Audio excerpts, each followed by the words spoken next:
Hey guys, welcome back to the channel.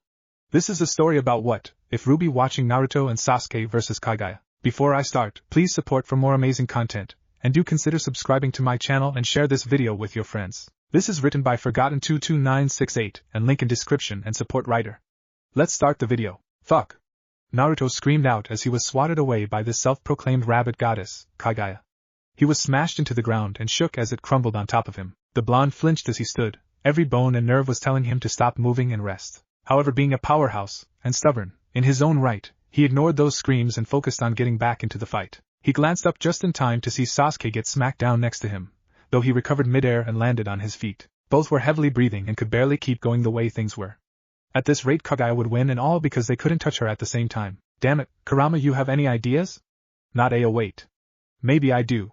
It will take a few minutes though, and you might be in even worse pain than before. At this rate it'll take pain over this bitch winning. Get to the tree, it'll take over from there.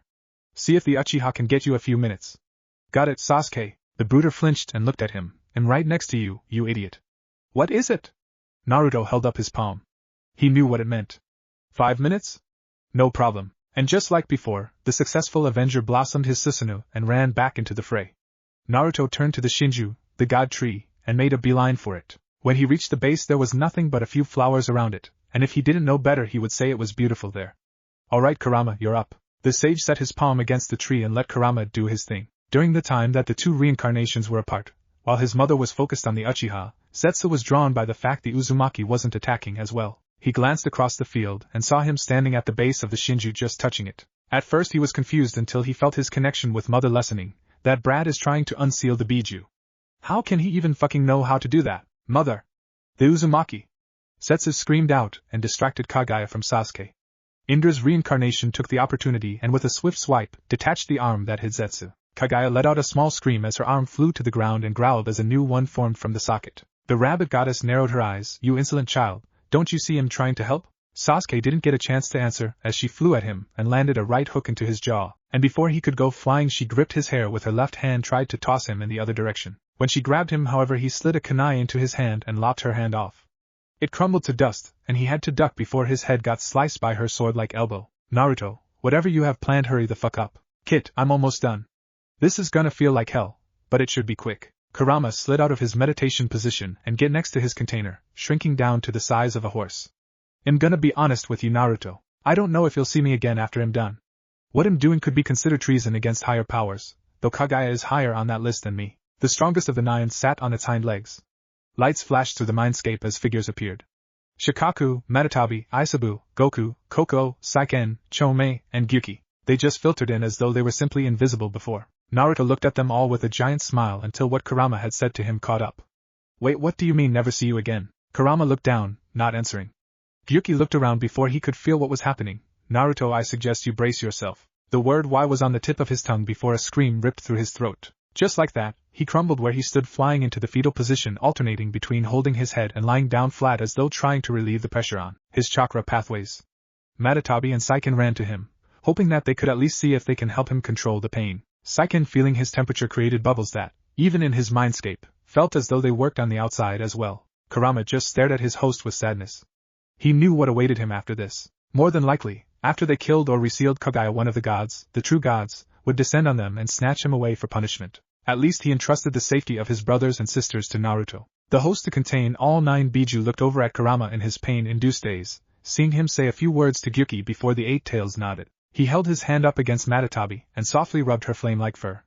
After just a few moments, even though it felt never-ending, the pain had substantially subsided. A dull aching throb echoed within him, and he just lay there, continuously petting the Nikomata. 2 minutes passed in the real world as Naruto came to. His body still ached, but not as bad as before.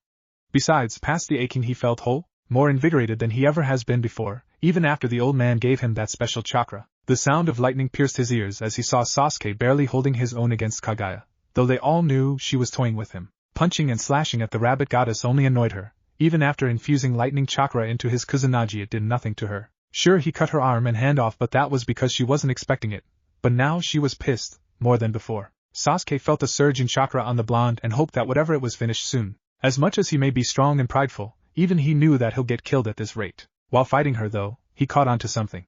Kaguya seemed as though she had to put more effort into her strikes, more energy into her sidestep. like she was getting weaker. Sasuke's eyes widened slightly and stole a glance over the woman's shoulder to the blonde at the tree. You brilliant fucking idiot!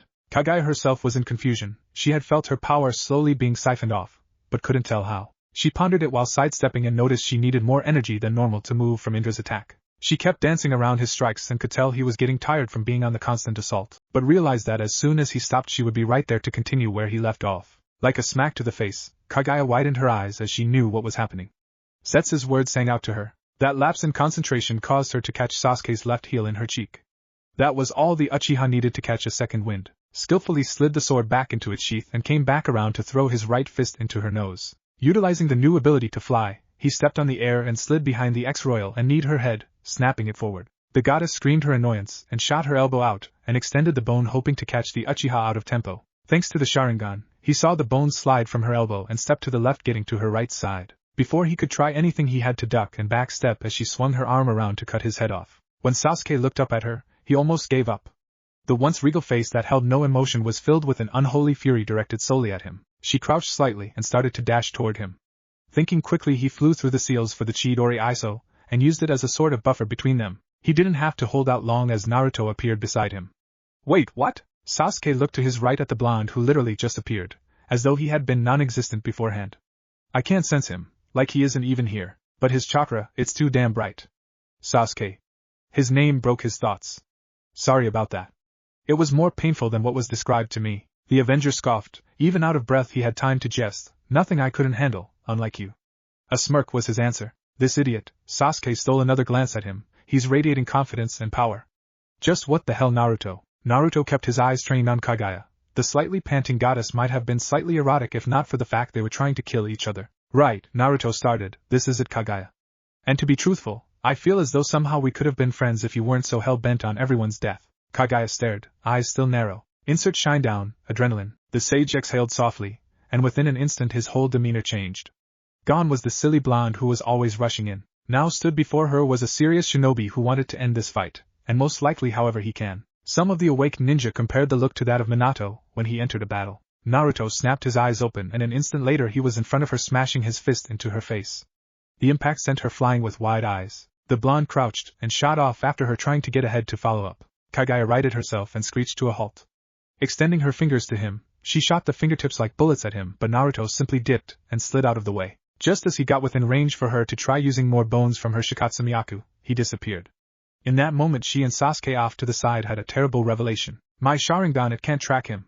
Behind her Naruto kicked her in the side sending her crashing down to the planet. Bouncing off the ground, Kaguya coughed, and stood as fast as she could. That blonde child had taken power from the Shinju and it gave him more prowess than her. Esechi was the goddess here. Not a spoiled child. She didn't have time to react when said child came right down on top of her with a heel kick that forced her head to the dirt again. When she felt the earth against her cheek, she twisted her body to try and kick his feet out from under him. Naruto felt himself go down but leant back and used his hands as a spring to right himself with a backflip. Kaguya noticed something about him when he backed up. He wasn't using the cloak that symbolized his union with that beast. It was all him. Slight fear crept inside her at that thought before being squashed. She wouldn't give him the opportunity to even try it. Her Rinna Sharingan pulsed when she threw her hand out sending the blonde careening with a Shinra Tensei. Smacking into a rock formation, the sage quickly hit the ground and was on the move toward her once again. This woman. I have to get Sasuke near her quickly. She needs to be resealed and fast. Sasuke, you ready? The Avenger was still in awe, but quickly caught on. He nodded and started moving to Kaguya. She turned and smacked the fist aimed at her stomach away and punched the Uchiha a few feet away before she had to duck from another fist aimed at the back of her head. She threw her left elbow out and caught Naruto in the stomach before he burst into smoke covering her vision. Her Byakugan flared quickly searching for him and backstepped when he tried coming at her from above with another kick. She saw the Uchiha behind her throwing those lightning Senbon. She turned and used the Rinna Sharingan to absorb the chakra, but had to move when the sage came at her from the side throwing his own kunai. Kaguya was breathing heavily. Never had she had to move so much. The others simply died or moved from her way. Kit, I can spare a bit more chakra but after this I'll have to rest again. Naruto nodded and stuck his fist out to bump. When they touched fists Naruto's power, already high, skyrocketed once more. His cloak was different this time around, but he couldn't focus on that. Naruto zoomed in on her drawing her closer to Sasuke so they can seal her. Kaguya had to duck the first strike, but the second hit from the blonde almost made her head fly from its perch. It snapped to the left, and followed using his momentum to turn and roundhouse kick her in the side sending her skidding back further. Sasuke was right up on her, using as much lightning chakra he could muster, shocked the hell out of her. Kaguya's body froze up and convulsed, but try as she might she couldn't move and inside resigned to her fate. Done in by my own grandchildren. Naruto slid next to Sasuke and pressed his palm against Kaguya. It was weird. He felt happy, but something inside him cried out in sorrow. He looked into the white-haired princess's face and saw her smile. She began to lift in the air, the earth around them coming together around her body, trying to form her new moon prison. Sasuke and Naruto turned to see the severed arm of Kaguya, yet inside its sleeve the black Zetsu was writhing within. The two reincarnations looked to each other before nodding. Naruto walked to him. You wanted to be with your mother, right? Zetsu had a crawling fear at those words. Naruto reached him and grabbed the arm. Well, he drew his own arm back and threw it toward the forming moon. Join her. It'll kill you, Uzumaki, Uchiha. Just you wait. And with that harrowing cry, the fight between the goddess and the rest of the shinobi nation had ended. Song end. Naruto looked at the new moon, a sense of conflict high on inside him. He knew it had to be done, but he shook his head. No, there was nothing else that could have happened. She would have killed them all. He looked over at Sasuke, about to thank him. However, he noticed the look his friend had. Just like all those years ago, he was jealous. Sasuke. Nothing. Sasuke. Again, nothing. Sasuke's hand twitched, and before Naruto could call out to him again, Sasuke turned and looked him in the eye. Kamui. No chance, not even to move. He was sucked into the dimensional rift and gone from this world. Before he was fully gone, he heard the bastard mutter, "I'm sorry, Naruto." Scene change. Wind whipped past his face, and his body hurt. Not from the fight. No, the upgraded healing factor from having the 9 Biju got rid of that. It felt like his body was slowly trying to change the chakra he had, but his body fought back. He could hear the screaming of the Biju calling his name out but couldn't answer himself. He didn't know how long he was falling, but he knew that it would definitely hurt when he hit Gru. The sound of earth moving from force sounded out in the forest. And while normally one would simply write it off as a piss Grimm, when you see the sight of a body falling from the sky, you have to at least go and retrieve it. Luckily for the body, one Crow Brahmin was out with the class that day. Turning to his assistant, "Take them back to Signal, I'll be back soon. Tell Ruby and Yang to wait for me after classes." And with that he jumped out into the forest in search of the crash site, after taking a swig from his flask of course. It wasn't too hard to find the site considering it was a large crater in the middle of nowhere. When he went to the side of the hole he slid down it to get next to the body. Quickly doing a once-over to check on damage, he saw nothing. So he picked the boy up and got out of there. He didn't feel like fighting Grimm at the moment. A couple days passed on the outside world. For Naruto, however, it had been weeks. His mindscape's time flow was a blessing and a curse. It did help him get an explanation from his inner friends about what was happening, but then he had to get used to how it felt compared to chakra. While the same in a short sense, it had a different effect than what it could do. For starters, he gained an ability that he thought was as badass as the Biju's Baijudama. It also felt like a protective coat along his body, similar to the cloaks his friends gave him. His friends were okay too, thankfully. It seemed as though the conversion didn't harm them and still felt normal. So using the time he had, he did what he normally does. Train. While nothing physical like running or push-ups, he did train his mind to use his new abilities since that is more mental than physical. Alas, his training came to an end when his body began to wake up. He glanced around the room he was in and scowled lightly. Stupid hospital. Ah, you're awake? Naruto looked over at the voice and saw someone that reminded him of Isaribi. The woman was medium height, 5 feet 6 inches maybe, brown hair that fell to her shoulders and a doctor coat. Didn't seem so weird except for the fact she had 2 cat ears atop her head that twitched occasionally. The woman saw him staring at her ears and they drooped slightly, expecting this man to be a racist too, but Kawaii, the soft call of her patient, drew her attention back and turned to see him up, and just about to rub her ears. Please, Don Naya. The denial was squashed as she felt his fingertips scratch at the base of her ears. And within moments she delved into purrs, which had to come to a crashing halt as the door opened and in came a man whom his friends told him had the same signature as the one who carried him here. Crow opened the door expecting to see the nurse changing the 4 on his rescue, but when he opened the door and saw the man standing and scratching the faunus nurse on her ears, he didn't know what to do. So he did what he always did in awkward situations and turned on his heel and left. The half-per-induced comatose nurse used the opportunity, though reluctantly, to move away from him. Sir, please, I'll need you to sit back down and let me run a couple tests. All she got was a blank stare. Nanny? What? Naruto blinked twice and asked his friends what to do. They drew a blank as well, but Matatani suggests they bump fists with her. So he did, or tried to. Naruto held his fist out for the nurse to bump, but she just stared at him with a raised eyebrow. Naruto, getting that she didn't know what to do, made the motion of bumping his own fists, and held it back out. The nurse was confused on how this will help but did it anyway. However, they didn't think they would get drawn into his mindscape. The nurse flew back onto her, but as she saw the 9 giant figures, she knew they weren't Grimm from the non-black-white coloring, but that didn't make it any less scary for her. The giant blue cat-like, which she approved of, slowly moved to her. Her instincts screamed at her to get away, but she couldn't move, rooted in her fear of them. She felt another presence behind her, and saw her patient giving the cat a really, look. Matatabi, please don't. I can feel the fear she's giving off. The nurse looked at her patient. I can understand you. Naruto looked at her and blinked. Well then that works too. Hopefully I will be able to understand the other people too. He glanced back at the giant cat. Thanks for the idea, Tabi-chan. The giant cat laughed lightly. Kitties know how to talk to one another, Naruto-kun. The sage turned to the nurse in his mindscape and helped her up. Hi, in Naruto, and I'm sorry, but Naruto's face turned serious, and the nurse thought she was in trouble. For what she didn't know, you seem a little pale. At that moment the tense atmosphere was broken, and the blonde held a small watering pail in his left hand. He chuckled at the look on her face, and willed the pail away. All the giants behind her groaned at the stupid joke, though they can sense that the woman was less scared now. Thanks for the help, everyone, but I think she'd feel better out in the real world.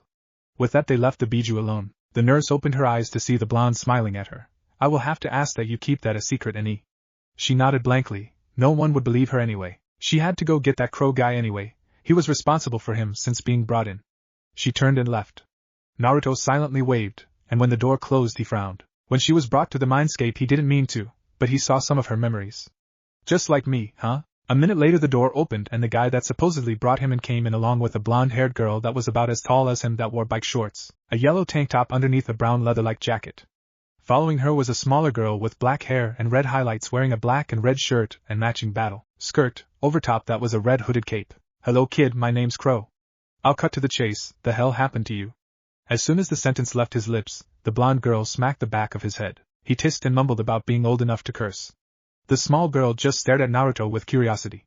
Gotta agree with old man here. The man named Crow was now in a corner drawing circles in the floor with a stick from somewhere. My name is Uzumaki Naruto. And I have no idea where I am. Crow was back on his feet with a serious look in his eye. The blonde girl along with the short one were shocked. Crow was never serious. If the nurse hadn't told me you were speaking another language 5 minutes ago, I wouldn't have believed you. However, considering she told me you bumped fists and magically learned how to speak ours, I'm gonna chalk it up to some aura power from wherever you're from. He relaxed his stance a little bit. So he'll do you a favor. He'll tell you a bit of the history, and you tell me yours.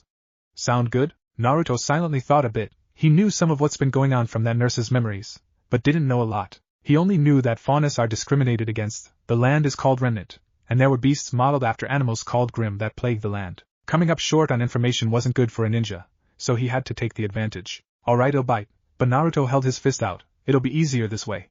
We can take as much time as we need if we talk like this. Crow raised his brow but proceeded to fist bump Naruto. And in that moment, his mind was blown. Naruto showed Crow some of his memories, matching up to the stories he told him, leading up until the point of him arriving in Remnant. He also figured that he should only show Crow these things, as he has seen what it's like to be in a war, even if it was against beasts. In turn Crow filled him in on what spots he was missing, the kingdoms, their leaders, military, to an extent, hunters and huntresses, along with the school training them. After a moment outside the two broke apart, and the two girl with crows saw something in his eyes. They only saw it once when he brought them along to visit that old man Ironbutt, something like kinsmanship. Like a teammate and fellow fighter. Crow sighed lightly and smiled. Well Naruto, that is indeed quite the story. And from what I saw, I have no chance but to help you adjust.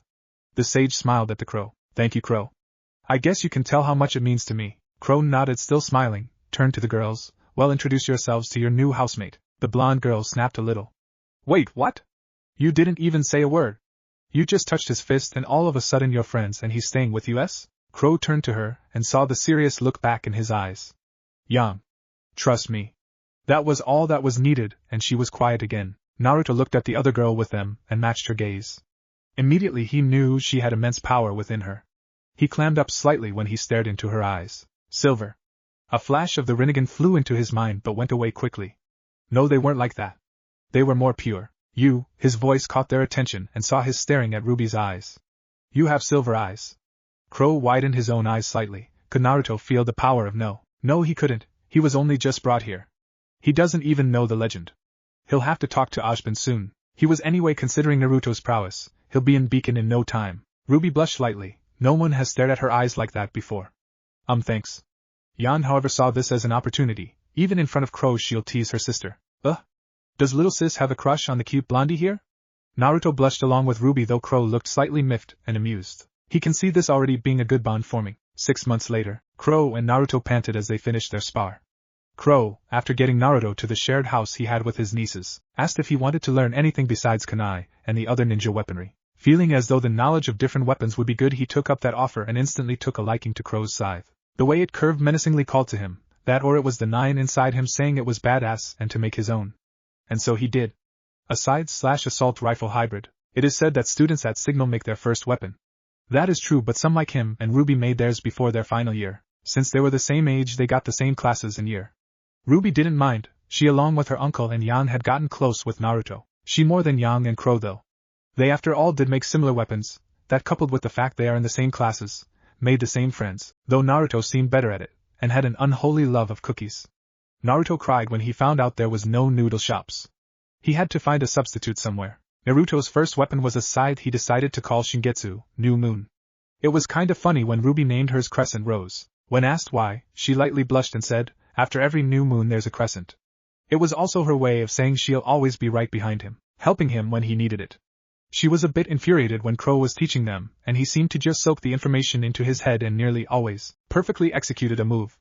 If he remembers right, Naruto saw Crow cry, mumbling something about having to work forever, and he sees it once and does it the first time. Needless to say, he wanted to make another weapon to learn about. This one seemed more like a rapier, with a pistol built into the handle. He decided to name it Reiterpalish. When he was making it, Crow shook his head and mumbled about cashing a favor in. He was supposed to be finding that out now. Crow exhaled heavily one last time. God, kid, you sure can give me a workout. Surprising, all things considered. Naruto rolled his eyes. He knew how old Crow was. That being said, I did say that I would tell you what I mentioned about your rapier. Since I work with my scythe and its forms, I couldn't help you. But do you remember old Ironwood I told you about? Crow had taken a liking to the nickname his nieces had given Ironwood. Naruto nodded. You said he was teaching the other heiress, right? Weiss? The old scythe master nodded. Right. Well, she is using a rapier-like weapon as well. I guess you can see where I'm going with this. The ninja nodded. I'm guessing that since you're too lazy to come with, you're sending me out alone to learn with her. He could feel the sheepish head scratch Crow wanted to make. That's actually okay. But my question, Naruto leaned forward a little, whispering, do Yang and Rubes know? He didn't want to hurt their feelings, maybe making them think he was never coming back. Yang was like a sister to him, and Ruby, well, he didn't know honestly. He couldn't describe it, but it felt like maybe there was something there. He wasn't good with relationships, especially when he didn't see the blatant sign of Cheyenne asking him to fuck her, as pointed out by Shikaku. It made the situation worse when Crow and Yang both looked at him and Ruby playing a game on the TV one day shoulder to shoulder, and told the two, we approve. Just use and then get cut off by Ruby using her speed semblance to push them away. Yeah, they do, and they told me to tell you that you better bring them something nice back from Atlas. Naruto let out a chuckle. He spoiled them, what can he say? Before I forget, what is it you wanted to show me? The sage tensed slightly but figured it was time. During the initial showing of how he got to Remnant, Naruto left out all knowledge of the Biju. It was time to rectify that. He held out his fist and bumped together with Crow's. When he reopened his eyes, he almost fell. An hour later saw Crow and Naruto at an airship docks waiting the ninja's ride to Atlas. Crow quickly came to accept the fact Naruto had Biju in him. It wasn't hard considering all the other shit he was shown. Naruto, when you meet the heiress, go easy on her. Crow, in a showing of his soft side, spoke about Weiss. Winter, well, plainly put, I don't like her, don't hate her, but I definitely don't like her. And I have more than a feeling that Winter and Weiss's father may be an issue in that as well. Naruto looked at the now seemingly older man before nodding. The airship arrived soon after and took Naruto off to Atlas for his training. A few hours later, when he landed, he kissed the cold ground. Someone on the flight had been having some bad thoughts, and drew a small murder of Nevermore to the ship, and they wouldn't let him do anything, not even man a gun. Some of the shots got a little too close for comfort from the surrounding craft, but they got through it. He stood back up when he heard a cough and looked to see a man about the same age as Crow wearing a slightly different version of the Atlesian military uniform. So you must be Naruto. Said Ninja nodded his head and stuck his hand out, didn't want to accidentally bring him in like that nurse lady. Nice to meet you. General Ironwood. Crow told him what Ironwood looked like. Would have been bad otherwise. The general took the hand and looked into Naruto's eyes for a moment, searching for something. He pulled his hand away and smirked. I think I'm gonna like you, kid. They began walking inland toward a specific building. Inside was a huge field with obstacles and an arena clearly meant for challenges. In the middle of said obstacles was a girl with pure white hair, with an off-white/blue dress, running the course. And she was fast.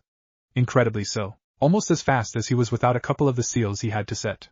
It had come clear to him he needed to limit his power when he almost killed Crow in a spar. He let out a low whistle. Ironwood, thinking he was whistling at Weiss and not the work she was doing. Piece of advice for you, kid, don't let her catch you. She may be used to the suitors and such, but it definitely doesn't mean she likes it. Naruto blushed and stammered out that he wasn't looking at her like that, though secretly he was. I'm just impressed at how fast she is going. The general looked at the blonde.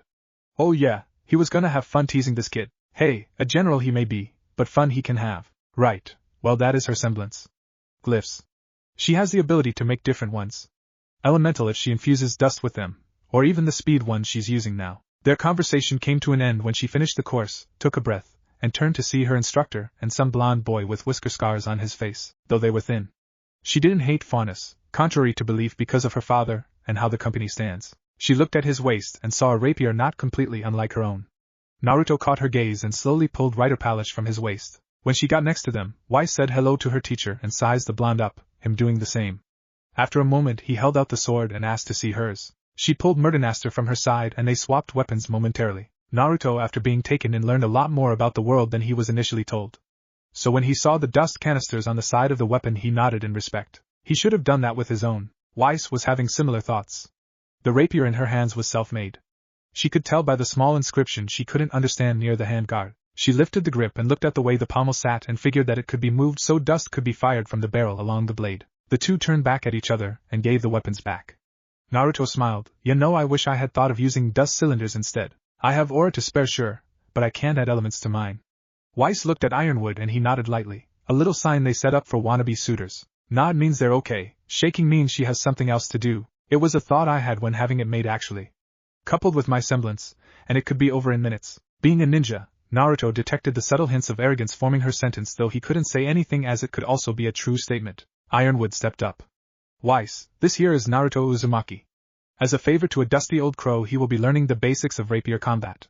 Weiss raised a brow. Why just the basics? Naruto took point. Well, I need a stable format to form my own style. The heiress looked at him a little shocked, honestly. Rapier combat had been the same for quite a while actually. Maybe it was time a new style came up. No doubt people, pray God she never have to fight another, would find a way to counter it. Already thinking ahead, okay, I'll help too if when you're finished with it you teach me too. Ironwood raised his brow this time. It took Weiss weeks before she asked for help, and this boy him. Naruto simply smiled. Sure, I have no problem with that. Yes, the general mused. This may be more than beneficial for dear Weiss. 2 months 3 weeks later, a lot has happened in the almost 3 months. Naruto, like with crows, soaked the knowledge up from the general and heiress. Since he was learning fast, he decided to tell them a bit about himself, not his past but just some things here and there. Not only that, but he had already started teaching Weiss some of the movements to the style he thought of. Since he was a ninja he was agile, and Weiss being already quick and having to twist her body to efficiently use her glyphs, he thought she could benefit from it. At times it got awkward however. When she would misstep or lose balance, Naruto was always there to correct her or catch her. When she couldn't get a movement right, Naruto, not seeing how intimate it seemed, took her back to his front and flew through the motions again loosely. Oftentimes he would see her blushing afterward and not know why. Even after being told by the Biju about Cheyenne, he was still clueless about romantic feelings. Today was a different occasion though. Today was not a day to train, but it was Weiss's test for her acceptance into Beacon Academy. Naruto was told about Beacon along with its headmaster Ozpin. He'll just have to see what happens though. He didn't have a good feeling about her test however. It wasn't about her failing, no, he had perfect faith in her. It was the room itself. There was someone here who radiated bad intent, and he couldn't pinpoint it without going into Kurama's sage mode.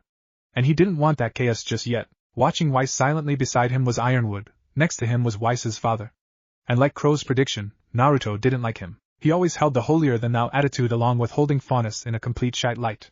Scattered around the room were spectators of Atlas, both Faunus and human. Mr. Shmi wasn't so bigoted that he couldn't stop them from watching, or show off. It was going smoothly until Weiss got knocked onto the ground after the Elysian Knight she had been scripted to fight sidestepped and swung over her head and put the force of the metal of its body, along with its sword, onto her. When she fell, the blade of the knight's sword sliced her over her right eye vertically, just missing her actual eye and cutting the skin above and below.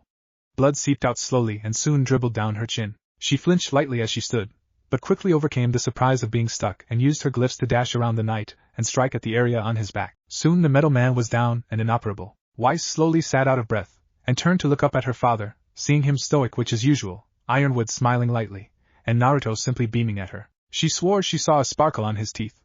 The moment was cut short as she felt someone walking to her holding something. A quick glance up at the booth that held her father, teacher and friend showed they thought it was weird. And Naruto himself was no longer smiling. She looked at the man approaching and started to get fearful when he dashed at her, raising his hand. The serrated steel of the knife glinting in the lowly lit room. Dayushni bitch! She had to move. She was exhausted, but she had to move. Weiss's body fought her though and in the end won. It didn't matter however, as before the would-be attacker got within 5 feet of her, a beam of white-gray light struck through him and made him fly across the room. Looking to her left, Weiss saw Naruto a few feet away with an emotionless face and his hand extended like a gun, a weirdly shaped floating skull behind him. She put the pieces together and exhaled lightly with a shaky breath. Naruto reached her and helped her up, military personnel running to the downed man to apprehend or save his life long enough to jail him. The fellow students of Ironwood left to their training ground. They had designated a spot to rest when teaching her the new style. Said spot, being out of the eyes of the other room's occupants at the time, was in the rafters, a ladder leading up to it put there by Naruto to make it easier for Weiss to reach. They got to the spot and it looked as though there was a room there. A chair and table set up as well as a couch and TV, all white. Naruto sat Weiss down on the couch and sat next to her. He knew what she was feeling right now. Almost dying is not the best experience. He had felt the hatred that man had been putting out, but it was so thick he couldn't pinpoint it. When he finally was making his move to Weiss, the sage finally felt the source and had to move then. He would have released the seals, but he didn't have the extra few seconds, so he resolved from jumping down to the arena, slightly surprising Mr. Schnee, as Ironwood was already relaying orders to his solders. Even as a ninja, with all the seals on him, he was as good as any chunin, but it wasn't enough, so he settled for things the other way. He raised his hand like a gun and took aim just ahead of the attacker. He recoiled his hand as if he had just shot a gun and heard the telltale sign of his semblance form and fire behind him. The beam hit the man dead in his chest, and he was either already dead or would be within minutes. It was the reason he didn't use his semblance. It either killed someone or put them on the process to dying. Weiss was shaking slightly. She only took a deep breath. "Thank you, Naruto," said Ninja, just grabbed her shoulder lightly and turned her to face him. Fear was still in her eyes again. You can't blame her, Weiss. She looked at his face and saw his light smile. It's okay to cry sometimes. And that was all it took. Her face scrunched up as tears bled from her eyes. She gripped him as hard as she could, her body making sure she had a comfort source, and sobbed. Next day, he was standing in Mr. Schnee's office along with Ironwood and a few legions. He was brought in to be thanked, but then it quickly delved into striking back at the White Fang as they had found the Grimm mask hidden on the dog Faunus's body. "General, I want something done. You can't just expect me to sit here with my thumb up my ass when someone just attacked my family." While he may not show it publicly, Mr. Schnee was indeed a family man, the one thing Naruto liked about him. Ironwood shook his head, and as I keep telling you, we can't do anything yet. Nothing has turned up about them until after the White Fang has done something. He sighed and took a seat. But there may be a way if someone is up for it. The general made a pointed look at the blonde ninja. "I'm at least willing to listen." "Good." Ironwood shifted his other leg. "Admittedly, I thought you were a faunus until I saw you didn't have a single trait besides the scars on your face, and from what you told me, they might just help us here." Naruto could already tell where this was heading. Honestly, it might not even work, but with those scars you can pass as a faunus, or at least a human who understands the plight they're trying to fight against. Called it. You know, I'm not a legion, or in the military for that matter. Half false. Technically he was still a Konoha ninja. I know, that's why I'm asking, not as a military leader, or even your teacher, but a friend. And if not for me, bastard knew he couldn't say no now. Just tell me where you need me. And tell Weiss I'll be back for Reiter Palace next week. He had to leave then and there. So there wasn't any time for a goodbye. Leaving Weiss's rapier made sure that they'd see each other again though. He also gave the things he bought for Yang and Ruby to Ironwood to send to Crow along with a letter explaining things. Besides that though, their little plan worked. He was inside the White Fang. It was actually an accident. He was heading back and forth in the woodlands on his way to Vale to start his search there, when the train he was following came under attack by the very people he was searching for. It was a small group, surprising considering the company they were attacking, only about 5 of them. So to make matters simple, he helped. He knew that, thankfully, there were no humans on board and it was controlled and manned by robots. He didn't have any qualms about ripping them up. To make the story he thought of at least somewhat real, he had the Biju create an illusion over his whiskers that made them seem larger, more jagged, and about 3 years old. The White Fang members were obviously wary when a team popped up from nowhere, but when they saw his face and the fact he was shooting the robot knights with them, they made a decision to stay their blade. It also helped the fact that they were losing before he came. After it was all done, they thanked him but still kept their blades out. He asked if he could speak with the current leader. They all looked at each other before nodding and bagging his head. About an hour passed in silence as they took him somewhere. He couldn't smell it out, and his touch was halted by 2 of the members. Sounds of talking and eating were cut short as the group entered the camp, carrying around a sacked person. More than a few were wondering what was happening, but none more than Adam Torres and his chosen partner Blake Belladonna. They stepped out of the tent they occupied moments ago to face the group. Someone explain. Now. One of the members stepped in to report the job was successful, and truth be told it was thanks to him. He looked at Blake and pointed his head at the hooded guy. Blake slid next to him. He helped the crew. Whether or not he knows who they are fully can be learned though. That as well as why? Torres nodded and told them to remove the hood. Only to be slightly enraged as it turned out to be a human. He was about to simply kill the blonde where he sat when he looked up, and behind him Blake gasped. On the blonde kid's face were 6 very jagged scars, 3 on each cheek, like whiskers. They looked only somewhat recently healed as well since they weren't completely sunken in his face. Taurus sighed. Even he, as merciless to humans he was, still felt sympathy for those that were on the receiving end of the racism that they crafted. So just this once, I'll hear you out. My name is Naruto Uzumaki. When I was younger I used to go to the White Fan rallies in support. One day my parents caught me and forbade me from ever going to another one. I wasn't going to listen, so I kept going. At one of the rallies someone had crippled the friend I was with, a fox faunus by the name of Kira. I flipped shit and started throwing punches at the guy. All I remember is the cops showing up and the next morning I'm in jail. The guy who hurt Kira was free and Kira can never walk again. They did nothing to that man but decided to incarcerate a kid because he stood up for a friend. It was so fucked up and I was pissed. My parents came and got me, but we moved so I couldn't go to another rally as I didn't feel safe without a friend. I had moved to Atlas about 4 years ago when I made some friends I thought were okay, so I decided to tell them about when I was in the White Fan before his breathing got shaky and his hands clenched and shook. Blake looked to him in sympathy. He was kinda like her. Being a part of the old White Fan before it became more radical. She only stayed because of Adam truthfully, but seeing how he hasn't changed like she hoped. Adam on the other hand was thinking. This kid, he helped out before new management, and paid a price not needed. Yet even with how they were now he still seeked them out. It was strange but not fully unwelcome. Sure, he wanted to make Faunus rule supreme, but seeing humans, even if only one helped them. Naruto, I'm doing this because of a certain deal we have with someone else at the moment, but I'm extending my hand to you. I'm offering you a position with the White Fang. All members present were shocked, none more than Blake, but she was happy too. Another member spoke up, but he's a human. Taurus turned to the woman. Human he may be, but the heart of a Faunus he has. Few humans would stand up with us when we were weak, yet he did. Now we are strong and the humans fear us, yet he sought us out. Whether it was bravery, stupidity, or hope I don't know, but what I do know is that while he may be human, his Faunus heart shows and he stands with us. Everyone was quelled at that. Naruto was smiling with tears budding on his eyes. Adam walked behind him and uncut the bindings. He pulled Naruto along and grabbed Blake on the way back to the tent. They had an old member to catch up. 2 months later, it didn't even take a week for Naruto to be respected among the White Fang, though it was a shock to them that a human wanted to help and not subjugate them. He had grown close to Blake as she was his partner for most raids and espionage missions. Adam was always busy with other troops and he still didn't trust Naruto 100%. The fact he had any trust in him at all was surprising. Blake had become fast friends with Naruto. Maybe because of the feeling of him being an older member, or his story, but either way she could say she was his friend. She was glad he also shared her view on killing needlessly, having only to incapacitate humans. She was surprised when one day Naruto had approached her. Blake, hey, can we talk? Being a healthy teen she had delved into more spicy literature. Not only that, but since there was a full moon and her thoughts had already been running rampant about her new male partner, she of course went straight into more dirty thoughts about the two. But before she could continue those thoughts she saw his face as one of seriousness. So she squashed the fantasy she made and moved with him. They walked a few minutes away so no one would hear them. Naruto turned to look at her face. Blake, do you think what we're doing right now is right? Blake immediately clammed up. Of course she did. She was having that thought even before he came around. Now faced with the same question from a different source she knew the answer. I used to think that it was yes, but now. She looked down at the forest floor. Naruto looked at her and made a split-second decision that hopefully wouldn't bite him in the ass. He pushed his fist out for her to bump. She stared at him. What am I supposed to do? Just bump fists, damn it. The cat bumped fists with the fox, and her mind connected to his.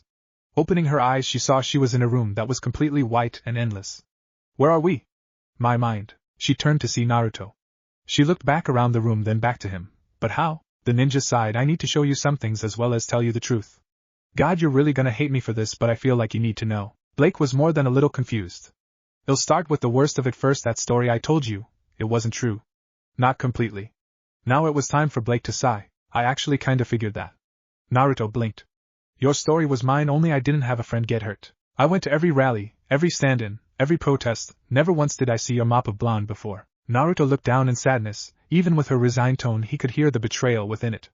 Please let me finish. I need you to know the full story. She nodded her consent, and he kept on. I'm here on a mission by the Elysian military to gain information on the White Fang, but after today. He shook his head. Like I said, my story wasn't completely fake. What I'm about to show you is a memory. Just know that even if you try, you can't change anything, okay?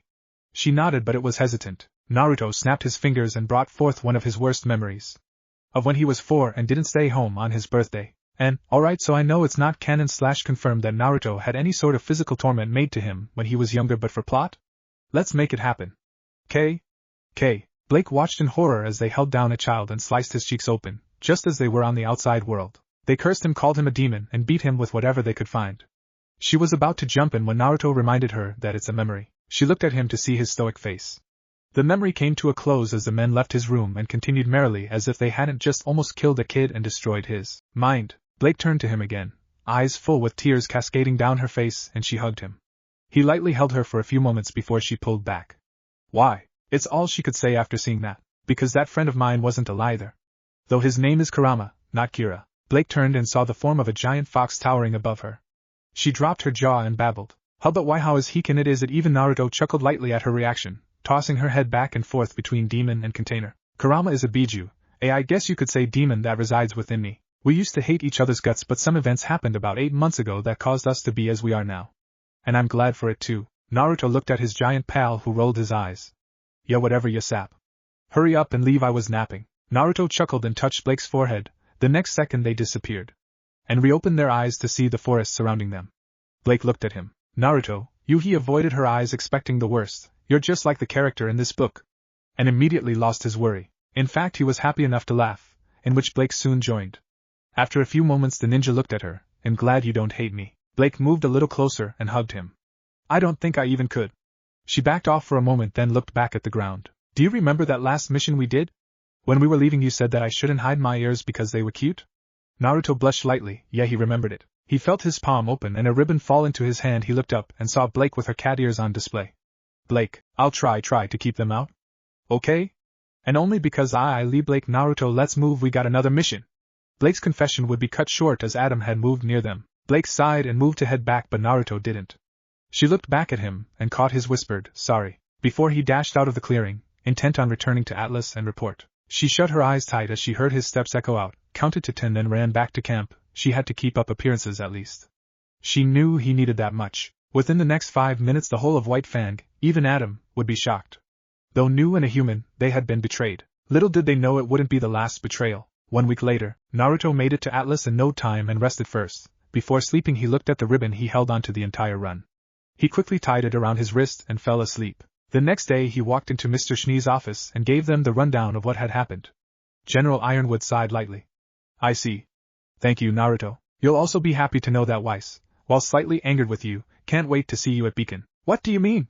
I'm technically still enrolled at Signal and can't keep Crow from telling them to withdraw me. The general smirked, though it seemed Mr. Schnee was less than thrilled at the mention of both schools and Crow. The perk of doing favors, my dear boy. You may want to head back to Vale to get everything set. Naruto thanked them and left. Ironwood turned to Mr. Schnee.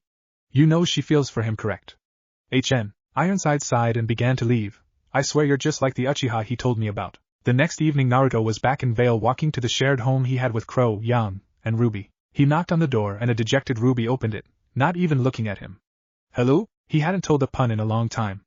Ironwood and Weiss got tired of it quickly. Blake only laughed at ones involving fish, and he hadn't said one to his pseudo-family since he got here. So he figured why waste the opportunity. He told this one to Ruby when they couldn't go get ammo for Crescent Rose. You know what they call a lazy kangaroo? Still dejected, a pouched potato. And she moved to close the door but stopped. A pouched potato? She looked back through the open door. "Nau." The door almost flew off the hinges and smacked the wall as Ruby gained flight as her semblance and leapt at Naruto, almost knocking him down. "You blonde dolt." Yang came through and did knock him down. They got up and brought him inside. "Look, you caught us right before we left. I'm about to head into town for more info on Mom, and Ruby wanted to hit that dust shop. Wanna come with? I'll let you ride on my lap." Yang ended with a wink. "Or I can take Ruby cause I need to check something at the shop anyway." Yang raised an eyebrow. "How do you plan on getting there?" The ninja smirked and pointed out the window. Up the street there was a white and orange motorcycle just like Yang's. "How'd you get that?" "That looks like an Elysian motor. They all got up to leave. Remember, I had that thing that the general needed me to do. This is only part of his payback for it." Yang whistled and hopped onto her own bike, revving the engine as it turned over. "Milk it for all it's worth, Naru." And with that she took off. The ninja chuckled, made sure Ruby held on, and took off himself. The door chime rang out, and Naruto ignored it thinking it was just another customer. This was the only faunus-friendly shop in miles, and since it was late, he figured that they would be unseen. He was about to keep looking around when he felt the bad intentions that the little group was putting out. Not only that, but he caught sight of that damned orange hair. Love orange as he might, on Roman fucking Torchwick it did no justice. He ran into Roman a couple times when he was with the White Fang. He quickly learned that Roman wasn't the mastermind that Adam had been speaking of. No, that orange-haired idiot was too stupid and hot-headed, ironic coming from him. He was going to wait for when they left to confront them, but one of the goons made a move toward him and Ruby. He recognized the suits too. Damn it, Junior. You didn't become pseudo-siblings with Yang without finding the underground, which helped him. Except for the fact Junior's bodyguards had tried making a move. Stupid in romantics he is. But when you come up to him and practically slip your leg over his thigh, pieces fall together quickly. The sage slipped his hand stealthily behind his back and gripped the handle of the folded shingetsu. Ruby was too distracted listening to the music player he got her. Insert song, This Will Be the Day, by Casey Lee Williams. He stepped next to her and bumped her shoulder lightly with his, getting her to look at him. She blushed lightly at their closeness before she saw his face. Hey kids, put your hands in the air. They looked over to the goon.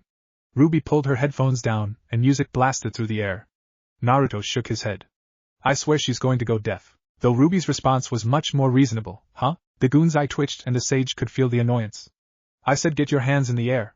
What, you got a death wish or something? Ruby looked at Naruto then back at the goon. Are you robbing us? The goon waved his hands in a dumb motion. The girl nodded her head and a smirk grew on her lips. Roman was leaning on the counter when he saw one of the men he got from Junior fly next to the rest of the group. He raised an eyebrow and sent another over there, this one with a gun. The sound of him smashing through the front window drew his attention. He and the group looked out to see a small girl in a red/black dress and red hooded cape began to stand. The weapon she had on her shoulder beginning to extend, a scythe. Roman's heart shuddered a moment. It had to be a fucking scythe. Images of the only human to gain respect in the white Fang flashed in his head. He came close to being dead, more than he liked when that blonde was around. Considering he insulted his partner at the time, most would say it was called for. Ruby fully extended her crescent rose, spun it a couple times and stabbed the tip in the ground. She then gripped her headphones and turned the music off. End song. Roman sighed. He had a bad feeling, but if the queen didn't get what she wanted, he looked to the goons. Look, get her. And the rest of them ran out. He was about to start picking up the dust to follow them out when blonde hair filled his vision, and this time his whole body shuddered. Before him stood that fucking blonde, wearing a simple short-sleeved black cloak, a burnt orange shirt, khaki cargo pants, and his patented ninja sandals. Roman? You just don't know when to quit, do you? Roman was about to say fuck it all and run, but the little deal they had with the fawn was still going strong. Kid, what are you doing here? Aren't you supposed to be back with the kitty and the bull? Naruto let a grin slip on his face. Oh fuck. Oh, so they didn't tell your little group? Well, that makes this more fun then. I fucking left the farm. Not only that, I wasn't even a part of it to begin with. I was doing it for a friend that someone there tried to strike against. With that, Roman put FER into effect. Fuck everything and run. While Roman and Naruto's conversation was about to start, Ruby had been taking care of the help. One of the men charged at her and swiped. Using the leverage of her scythe's weight, she hefted herself up to the swing past under her. She swung her body and duo kicked him in the face, sending him flying. Using the momentum, she pulled Crescent Rose from the ground and landed on the ground. The other idiots thinking that since she had her back turned to them, they could charge her. Too bad for them, she saw this coming and using the other portion of her scythe, shot a bullet. She spun and using the blunt end of the back of her scythe, hit one and sent him flying into the air. Using the momentum from the swing, she continued to spin and smack the scythe down onto another of the goons, making a small crater from the impact. Out of the corner of her eye, Ruby saw another goon raise a gun and about to fire. She quickly lifted the scythe along with her feet and shot another bullet. The recoil of the high-caliber round sent her flying down the street. She had to do it twice more as the goon kept his aim just behind her. On her last shot, she jumped in front of him and slid the goon's feet out from under them, the speed sending him into the air. Ruby stabbed the scythe into the ground and used the momentum to swing around and kick the goon, almost making him land on Roman. Roman, who just got out of the shop, saw the goon land near his feet. You were worth every cent, truly you were. He stepped forward and dropped his cigar. Well, Red, I believe we can say that this was indeed an eventful evening. I even met an old acquaintance. Using his cane, he pressed the end of the smoking cigar out. As much as I would love to stick around. The criminal raised said cane and it turned out that it was actually a barrel. A sight popped up from the end. This is where we part ways. A shot of fire dust flew out of the barrel. Ruby had to quickly aim Crescent Rose downward and shoot again to avoid being hit in the explosion she knew was going to happen. Naruto walked out of the dust shop, after paying the owner for the window and apologizing, to see said explosion and Roman booking it up a ladder. The girl in red landed and saw her blonde companion come outside. She glanced around and didn't see the man she just got shot at by until she followed Naruto's eyesight and saw Roman climbing like a monkey. The owner of the shop came out and Naruto asked if he would be alright by himself. As soon as aha left his lips, Naruto turned to Ruby. Let's go, Rubes. Just as Roman reached the top of the ladder, the sound of a bullet firing reached his ears and he had to stop as the little girl he had to deal with was calling out to him. Persistent lighter steps landed beside her and the blonde stood next to her, still not having drawn his own weapon. Naruto's ears heard the sound of a VTOL rising in the air and it proved correct as one flew up besides the building in front of Roman. A spotlight turned on and shone on the two hunters in training. The orange-haired idiot hopped onto the craft and turned, end of the line read, Blondie. He drew a fire dust crystal from his pocket and threw it at them, skidding to a stop in front of Ruby. He threw his cane up and fired. Naruto was about to use his scythe to block the explosion from Ruby when a blonde woman landed in front of them. Just after, smoke covered his vision. Whoa ha ha ha! Roman stepped back with his laugh, but stopped when he saw a purple pattern. In front of the two kids was a blonde woman that looked like a teacher, complete with glasses and dress shirt, a riding crop held in her left hand raised. Naruto knew this woman. Crow mentioned her and showed him pictures once. Glinda Goodwitch, assistant headmaster at Beacon. Naruto stole a glance at Ruby and already saw stars in her eyes. The woman let her barrier drop and hummed lightly. She pushed her glasses up and swung the crop back, letting a stream of purple arrow-like energies dash at the VTOL, most landing and sending the plane into a small frenzy to stay stable. Roman growled and went to the cockpit.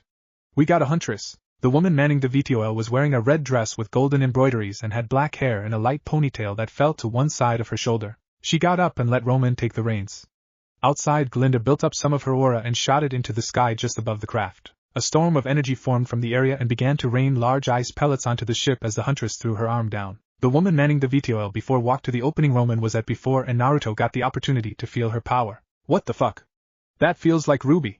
But if what Crow told me was true, then that means she. The ninja glanced at Glinda and saw her narrow her eyes. She knew this woman. Naruto retrained his eyes on the woman with Roman, and she looked at him.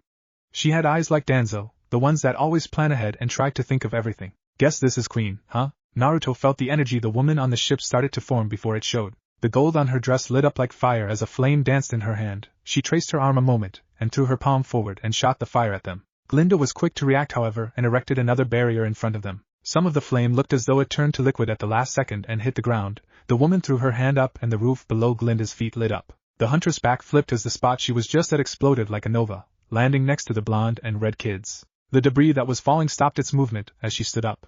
Glinda twisted her arm in a circle formation and made a spear. She reared back her arm as though she had grabbed it and threw it at the aircraft. The woman inside knew what was coming, however, and reared her own arm back and let loose a few streams that broke apart the construct. Glinda twisted her aim though and made what was left of the spear aim for the cockpit. Inside, Roman saw the spear coming for him and turned the craft so that the debris slid across the top of the roof, flying back in the sky in pieces. They came back together to form tendrils that encircled the plan.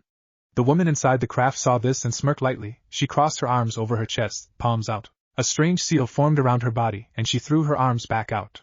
An AoE formed over the plane and blew the remaining debris away from it. Ruby, feeling a little left out, began shooting at the woman with her weapon. The lady inside just deflected them with ease using only her hand. She swung her arm out, and portals began to form underneath them all. Naruto used the other half of his semblance, reached his hand out and grabbed Ruby and Glinda, pushing them back from the spot they were on. Ruby fell from never having felt force movement from another, and Glinda landed lightly on her feet. The sage looked over and saw the plane begin to leave, the woman inside throwing him a smirk as the door was about to close. He held his hand out like a gun and threw it back like he shot something. Behind him, a malformed skull appeared and energy began to gather inside its mouth. Glinda showed a medium reaction of surprise at the weird skull. Ruby on the other hand grew excited. She loved the way his semblance worked. I mean, a weapon forming from nowhere? How could she not? The skull opened its mouth and shot out a silver-gray beam that raced toward the ship, clipping its left engine, sending it into partial turmoil until Roman regained control and sped them off. Before the door closed, Naruto caught one last look at the woman and saw her eyes narrowed, but that smirk stay. Maybe even grew wider. Naruto sighed as he lowered his hand. He'll get his answers sooner or later. Ruby took the silence as her opportunity. You're a huntress? Glinda took her eyes off the blonde boy beside her to the redhead. Immediately Ruby went fangirl and a giant smile spread on her lips as she brought her hands up to her face. Can I have your autograph? The smile she had about 10 minutes earlier was non-existent now as she sat in the police interrogation room listening to the lady lecture her and Naruto about getting involved. The actions of you two have put yourselves and others in great danger. Ruby's childish they started it, got a chuckle from him, along with her pouting face at him. Glinda walked past them and started again. If it were up to me, you two would go home with a pat on the back. Ruby and Glinda smiled while Naruto kept stoic. He knew there was more. He was proven right when the woman pulled her riding crop out and smacked the table, both of their smiles now gone, and a slap on the wrist. Ruby yelped and pulled her hand away. Glinda sighed and started to walk to a corner. But there's someone here who wants to meet you both. Out of the dark door, a tall man with gray hair and spectacles walked out, wearing a greenish suit-like uniform. He also held a mug and plate of cookies, which Naruto and Ruby's eye immediately flew to. Naruto already felt he knew who the guy was. Ruby rose, he leant down to look at her face. You have silver eyes. Naruto snorted, drawing everyone's attention, and the man's eyes widened slightly. Ruby felt a little awkward from the guy saying that, so she just let out a silent hum. The gray-haired man stood, and behind him, Glinda held a scroll playing back the feed of Ruby fighting the goons. Naruto smiled, seeing how easier she made it look. She had come far from when she had been learning with him. So, the man started, "Where did you learn to do this?" Ruby glanced at her friend and saw the light smile he wore. Along with a nod she answered him, Signal Academy. Glinda kept her stoic face, though you could see her raised brow. The man, however, seemed a bit sterner. "They taught you to use one of the most dangerous weapons ever designed?" Ruby shifted in her seat a little. "Well, one teacher in particular." The man nodded. "I see." He sat the cookies down, and Ruby reached for one hesitantly. Popping one in her mouth, she looked over at Naruto. She glanced back at the dish and tried to stuff them all in her mouth. "Ah. Rubes.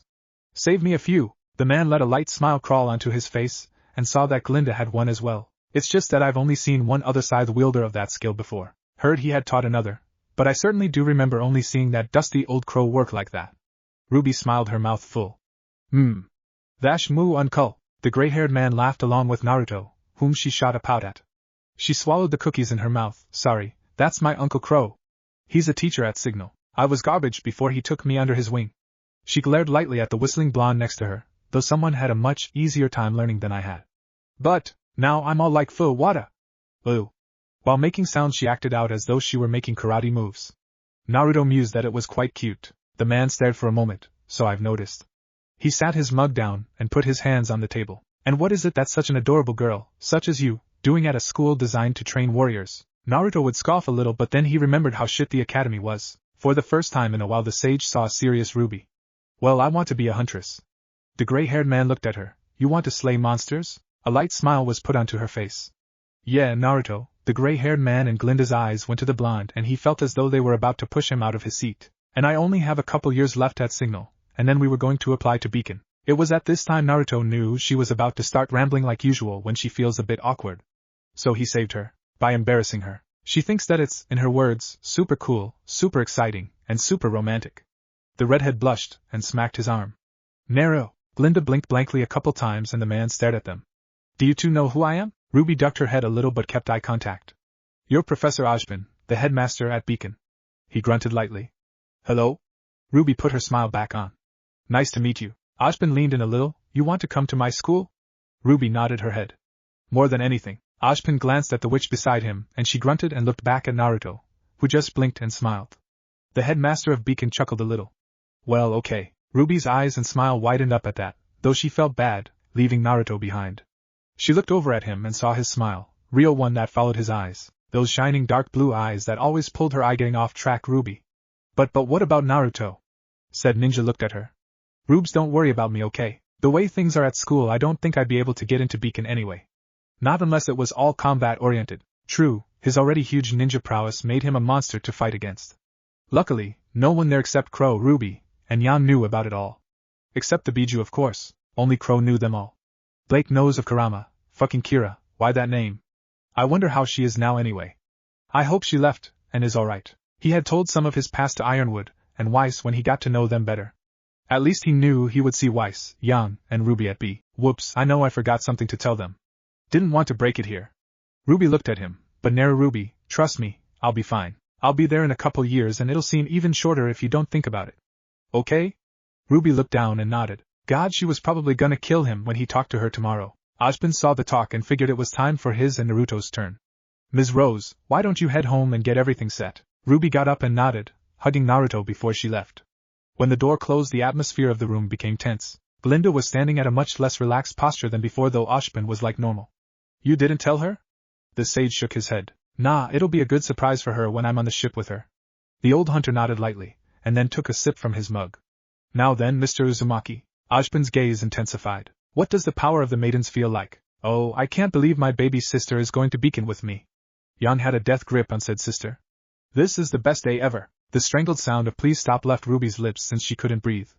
Yan dropped her and stepped lightly in front of her, bouncing on her heels. "But I'm so proud of you." Ruby seemed dejected. "Really, sis, it was nothing." "What do you mean it was nothing?" Yan glanced around. "Everyone at Beacon is gonna think you're the bee's knees." Ruby sighed. She loved Yan, but sometimes she doesn't get it. "I don't want to be the bee's knees. I don't want to be any kind of knees. I just want to be a normal girl with normal knees. What's with you? Aren't you excited?" "Of course I'm excited. It's just I don't want to seem special." Not only that, but I feel like we left out Naruto.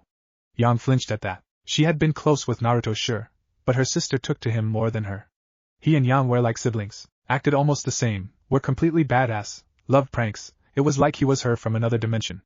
Ruby, though, she was with him more than her. Ruby had the chance to see him more than Yang did and discern the feelings she had. Even as teasing as she was, this was one subject she wouldn't hit. Not now, at least. Leave out who? Both girls turned and saw the blonde they were just speaking of standing there with a smile. Ruby's face turned megawatt as she slammed into him. Naru, he chuckled and caught her. He glanced up at Yang and saw her smirking, but it was lighter. Ruby let go of Naruto and he turned and hugged Yang. They let out at the same time like the fawns. Ruby, though happy, was up in his face the next second, glaring at him. Naruto had to take a gulp as the righteous fury was palpable. What are you doing here? I mean, don't think I'm not happy, I am, but what about Signal? How did you get on here? When did you get on here? What's Uncle Crow gonna think? She had started out strong but soon grew worried and panicky. Rube, she looked up at him. I'll explain it all when we get to Beacon, okay? Just know that I am supposed to be here. She nodded and hugged him one more time. The robbery was led by one Roman Torchwick. Everyone glanced at the screen on the airship they were in to see a mugshot of said man. Naruto scowled lightly. That man was gonna be a thorn in his side even more, especially after last night. Back to you, Lisa. Thank you, Cyril. In other news, this Saturday's Fauna civil rights protest turned dark when members of the White Fang disrupted the ceremony. Naruto flinched lightly. He really hoped that Blake was out of there. The screen got cut and Glinda appeared. Yan looked at the woman. Who's that? The woman and Naruto answered at the same time. My name is Glinda Goodwitch. Yan did a little nod. Oh, said Witch did a little introduction speech, speaking of how they were in an incredible time of peace.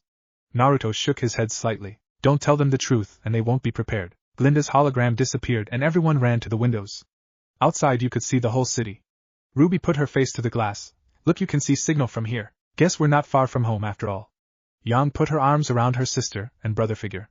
Beacon's our home now. Ugh, hi. They turned and saw the sorry sight of a blond boy dragging his feet past them, a little bit of puke dribbling out of his mouth. Yang made a face. Well, I guess the view isn't for everyone. Naruto detached himself to help the other blond boy. Ruby looked at him leave and turned to her sister. Well, it was a nice moment, while it lasted. Wonder who we're gonna meet. Yang mumbled under her breath. I just hope they're better than Vomit Boy. Her musing was cut short when Ruby screamed out, Yang. Gross, you have puke on your shoe. Gross, gross, gross, gross, gross. Get away from me, I don't want it on me.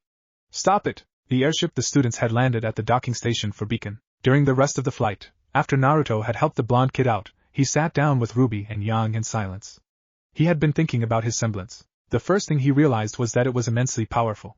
He had got it to work after getting frustrated trying to mold the chakra in his mindscape. He remembered throwing his arms down and screaming in frustration. Saiken was about to comfort him when he saw the malformed skull form and had to move as the beam raced toward him. Naruto had profusely apologized, but it wasn't a big deal. Everyone was fine and Naruto had finally figured out what had happened with his chakra. The other thing was how incomplete it felt. He activated it the first time was when he was angered but didn't want to rely on anger to fire it. So he did as always and trained to just make it from whenever he needed it to. After the whole crow experience, when he almost killed him, he gained a new ability from his semblance. Considering there's only supposed to be one per person, it was weird he had gained the telekinetic ability, though he was glad for the ability when he saved Ruby and Glinda, though they probably could have handled it. But what did that mean? He gained 2 new abilities at the cost of all his chakra. Not only his but the Biju lost theirs as well, the aura they gained being what sustained them now. Does that mean when he connects with them that hello look there's my friends, bye? Apparently Yan had left them so Ruby can try to get some friends. It took her too long to make some at Signal when he wasn't there. While not agreeing with Yang's method, he had to say that maybe this time it was effective. He could feel that someone's presence coming up. I need to go talk to Ozpin. Rube, see ya. Wait, and are you not you too? She sat in silence for a moment as he left. I don't know where to go or what to do. Ruby sighed and spun in her spot, falling back onto a cart with suitcases. Naruto felt bad about it, but she needed some experience without him there. A couple minutes of walking later he heard an explosion from behind him. He just knew it was Ruby. He came to Ozpin talking with Glinda. Look, you both have questions for me that you want to confirm from Crow. But I have my own questions as well. Naruto extended his aura and felt it. Like why there is a power matching that of the woman we fought last night under the school. Ozpin didn't seem shocked, but Glinda did. Though she was also scandalized that some kid had been so rude. Listen here, young Ma Glinda. She was interrupted as Ozpin took a step forward. If we want his help, he can't be in the dark. Glinda stopped. The headmaster turned to him. I will explain everything after the introduction ceremony. Naruto nodded. He can wait till then. On the other hand, Ozpin continued, we are actually tall one student. Since I added Ruby at the last moment and you were, honestly, somewhat planned, there will be one team with an extra member. You may as well just put me with Weiss then. I have a feeling that certain someone who wanted her dead will be right back at it. Power is easier to feel than intent unless I use other means I may explain later. But there are pockets of dark intent I felt on the way here. Ozpin listened to him as they walked to the theater. We will see about getting you on Weiss's team. The way things are planned this year is different than what we did a few years ago. They got to the entrance of the auditorium and Naruto left after he saw Yang and Ruby. Though when he saw the white hair of Weiss and tense atmosphere around them, he decided against it and simply stood off to the side. The sound of Ozpin on stage clearing his throat helped him sneak past them. I'll keep this brief. You have traveled here today in search of knowledge, to hone your craft and acquire new skills. And when you are finished, you plan to dedicate your lives to the protection of the people. But I look amongst you, and all I see is wasted energy, in need of purpose of direction. You assume knowledge will free you of this, but your time here will prove that knowledge will only carry you so far. It is up to you to take the first step. Ozpin began to walk off stage after he caught Naruto's eyes. Glinda stepped up knowing that the two were going to go beneath the school. You will gather in the ballroom tonight. Tomorrow your initiation begins. Be ready. You are dismissed. She soon joined the three. Ruby saw them walk up to someone in the back and when she saw who it was, called out to him. Naruto. He looked up and waved to her with a smile. He also saw that Weiss had widened her eyes and shot her gaze to him, a smile on her face. He mouthed a "we'll talk later" to her as Ozpin and Glinda got to him and began walking out. Of course with Ruby's shout almost everyone heard. Especially Faunus. A certain black-haired cat who had retied a bow over her ears jumped up in search, but didn't catch him as he had already left. It took Weiss a second to think of it but she came back to, wait, how do you know Naruto? She turned her gaze at the small redhead, who began to feel small. Yang took over though, considering we lived with him for 6 months I hope we know him. Our Uncle Crow took him in when he first moved here. Not a complete lie. Weiss however was petrified. Naruto lived with them longer than with her? They must feel like family. I just yelled at his little sister then. She didn't know how they felt about each other so it was a logical assumption. But why did he never mention you? Yang and Ruby looked at each other. There was only one thing that stopped most of the blonde's thoughts. Was he training most of the time? A nod. Well, that's why. That blonde idiot. When he gets training on the brain, everything else goes to black around him. Yang straightened, though the guy up there, he seemed kind of off. Ruby continued for her. It's almost like he wasn't even there. John the blonde vomit boy from earlier had taken that moment to step in. I'm a natural blonde, you know. Weiss put her hand on her head. Why did I say anything? It was night now, and all the students had gathered in the ballroom. Naruto had gone with Ozpin and Glinda earlier down to the vault to see her, Amber, the one who was supposed to be the current fall maiden. It seems that Crow was the one to find her being attacked by that lady from earlier. Naruto's got some more questions the next time he sees him. I'm not certain, but I might have a way to help her. That got their attention. And how, Mr. Uzumaki, do you intend to do that? If Crow trusted you enough with the fall maiden, enough to where he told you some things about me, I can delve a bit more into it. Naruto held his fists out, and they stared at him. Bump my fists, damn it, doing so lead them to his mind. They looked around in silence at the blank expanse of white. Saiken. Before them, the six-tailed slug Biju formed. Glinda made a face and Ozpin just blinked. As a huntsman he must have seen some shit. Hello Naruto, Mr. Ozpin, Ms. Glinda. The ever-kind and formal one Saiken was. I'm not sure. As recent to this world as we are, I haven't had the real opportunity to explore the abilities of aura and all its properties. Remember we thought we had your semblance, as it's called, figured out until you gained that other ability. Naruto nodded in understanding. If I could make a clone I'd let you use one, but I still haven't figured out how to do it. If I even can anymore. He took a thinking stance, Glinda and Ozpin off to the side alternating between the two. Biju chakra is normally corrosive. However when Kurama and I were in sync it never hurt. I wonder if Saiken and I can do something like that yet. I would try Kurama but he's probably asleep. That and Saiken is a better healer overall. Naruto kept running his chin. So it may not be now but I might be able to help this Amber. All I have to do is get Saiken and I to a level Kurama and I had. That will take time though. Time I'm not sure I really have. He looked at the three in his head. I think I may have a way but I'm not 100% on it. Saiken, if we get in sync do you think the healing properties of your bubbles could help? The slug wiggled lightly, Glinda yewing softly, at the question. It may be possible. But that will take time to do. Will the lady be okay for about a year? Looking at the two hunters they seemed as though they think she would, so after acknowledging that they talked about everything that needed an answer. Naruto walked into the ballroom to see Yang looking at some of the boys. Then John walks into her sight and he hears the "you" fly from her lips and laughed, the laugh drawing people's attention, 6 people in particular. Yo bro, over here, Yang called to him. He had just changed himself so he was wearing a simple orange shirt and gray shorts. Yang was wearing her undershirt and shorts, while Ruby who was next to her was wearing a black tank top and pink sleep pants. He felt eyes on him, but they didn't move, so he didn't acknowledge them. Though one said very, very familiar. He plopped down next to Ruby and saw her writing. Yang peeked over as well. What's that? Ruby looked up from her writing. It's a letter for the gang back at Signal. I told them I would write and say how it's going. That's so good. Ruby blushed, and her pillow met the blonde girl's face. Shut up. The redhead shifted a bit. I didn't get to bring my friends to school with me. It's weird not knowing anyone here. Yang was still smiling, however. What about John? He's nice. There you go, plus one friend. 100% increase. Ruby sighed and laid her back on the sleeping bag. Yeah, but Weiss. Naruto looked at her with a raised eyebrow when she didn't finish. What about Weiss? You were both standing with her when I came by the auditorium earlier. Ruby blushed and covered her face. Yang was snickering. Apparently baby sis caused them to explode. Ruby's cat pillow met her face this time.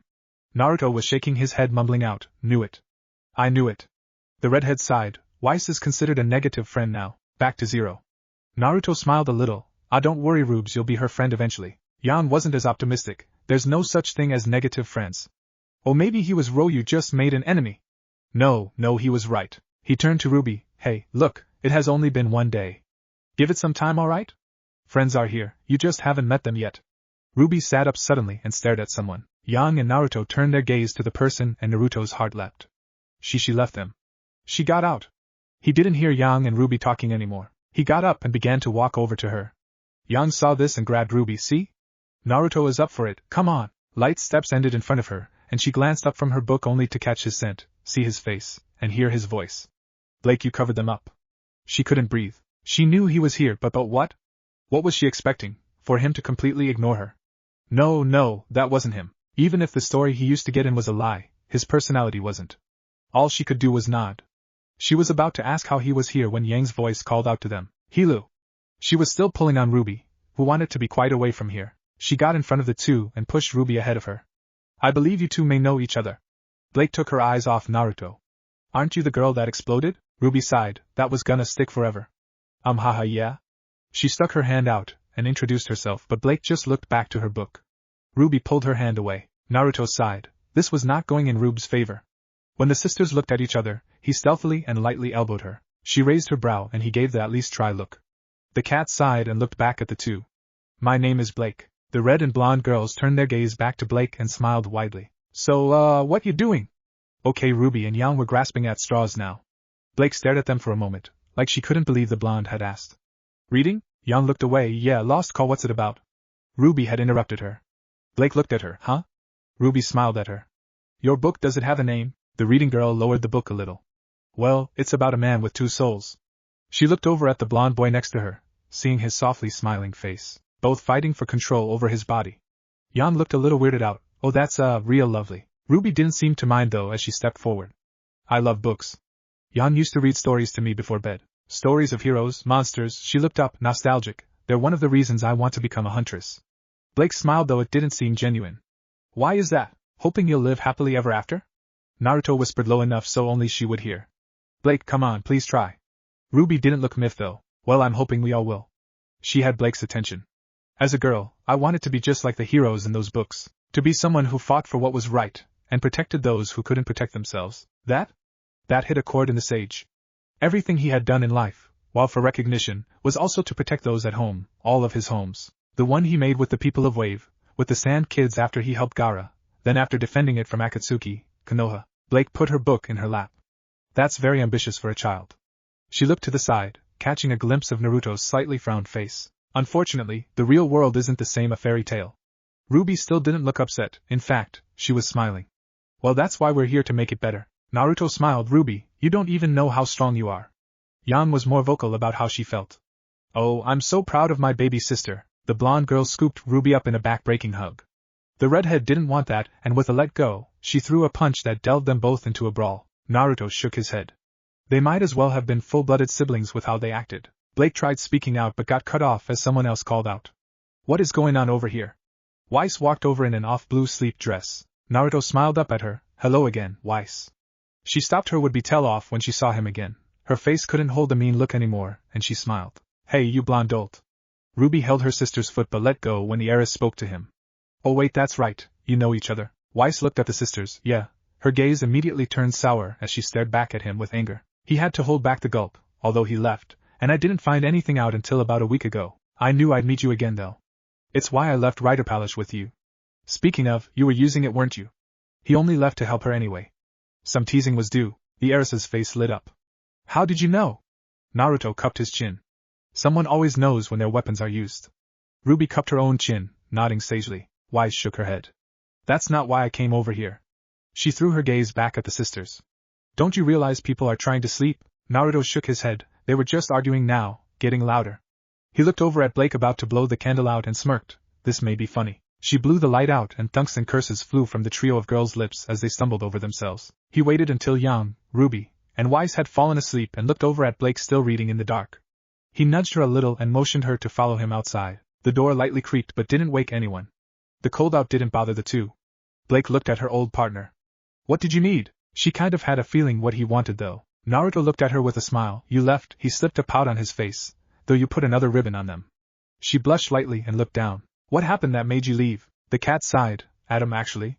He had been acting different way before you came.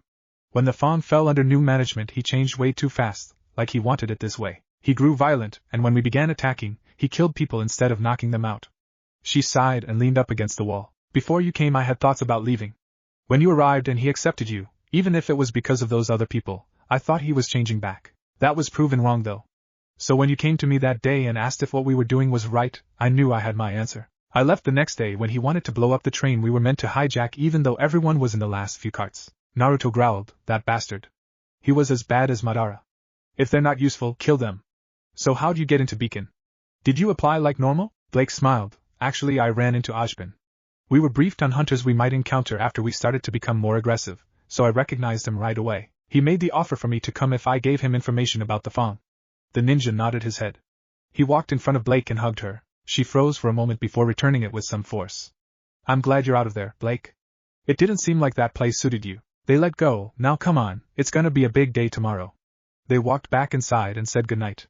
Naruto padded over to the sisters and pat their head. He walked to Weiss and did the same. He had to stifle a laugh as she leaned into the touch. He finally went back to his own sleeping bag and quickly fell asleep. After all, he and Saiken still had work to do. The blonde war hero had to hold back punching whoever got in his face. He could tell they didn't mean anything bad, but attempting to get in a ninja's personal space while they slept usually ended badly. He opened his eye to see a girl with short orange hair and light blue eyes, a white battle dress with pink skirts/shorts. Though as soon as he saw the girl's hair he made up his mind. Your hair is awesome as fuck. We're going to be best friends, I promise you that. The girl just blinked her eyes and a smile that looked like it would break her face popped up. That works for me, Blondie. As quick as she appeared she left, leaning over a boy over to his right who sighed as soon as she spoke, dragging him off to who knows where. Throughout the whole morning he saw her animatedly talking to the kid with a pink streak in his hair. If he didn't know any better he would have called him Sasuke, but no one could be like that prick.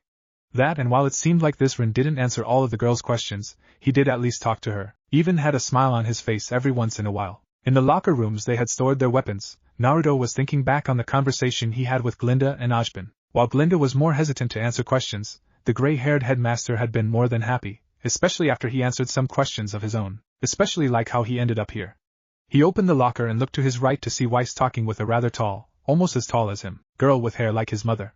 She had a gladiatorial look to her, and he felt as though he should know her. He also looked over their shoulder to see Yang and Ruby talking, though the short redhead didn't seem too happy with her sister. His thoughts got interrupted when John slipped himself between Weiss and the redhead.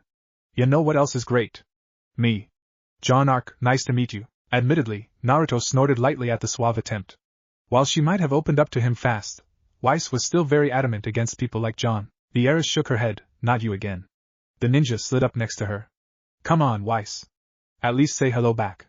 The other blonde boy smiled at the help. Then you can crush his dreams of getting on the same team as you. The ninja chuckled lightly as the boy grew a rain cloud over his head.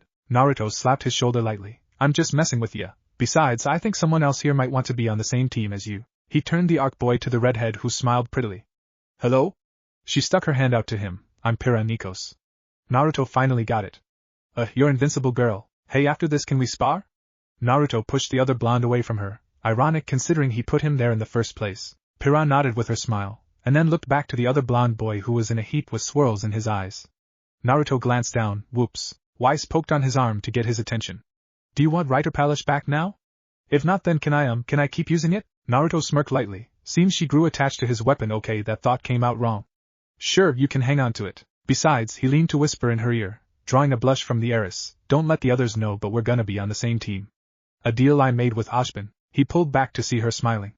She was about to say something but got cut off as the speakers came to life. Will all first-year students report to Beacon Cliff for initiation? Repeat, all first-year students report to Beacon Cliff. Having already gotten dressed in his hunter attire, which pretty much consisted of what he wore a couple days ago at the store, Naruto reached into the locker and gripped the folded side-rifle and slipped it into his lower back and headed out with the rest of the students. On the cliffside, Ozpin and Glinda waited. When everyone was there, they had them all stand in a line. Ozpin sipped from his mug as he looked at them all. For years you have trained to become warriors. Today your abilities will be tested here, at the Emerald Forest. Naruto almost snorted. Seriously, how close were these two worlds? I mean, giant animals in a forest that will most likely kill you? Forest of Death, anyone? Glinda pushed her glasses up. Now I'm sure that many of you have been hearing rumors of team assignments. Well, this will put those rumors to rest. You will all be given teammates. Today. To his right, the ninja heard Ruby's little oh. He felt bad for her, but she needed to meet new people. Ozpin continued where his assistant left off. These teammates will be with you for the rest of your stay here at Beacon, so it is in your best interest to be paired with someone you can work well with. Another groan from Ruby. That being said, the first person you meet eyes with down there will be your partner for the next 4 years. Naruto felt and heard Ruby's feeling on the matter when she screamed out a what?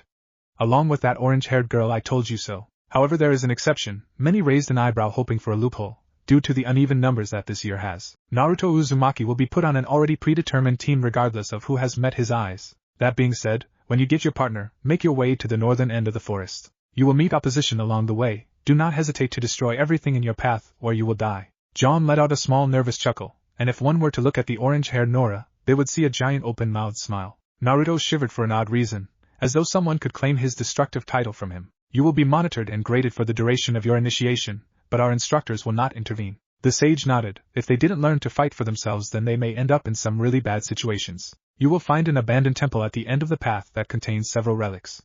Each pair must choose one and then return to the top of the cliff. We will regard that item, as well as your standing, and grade you appropriately. Ozpin glanced at the freshman. Any questions?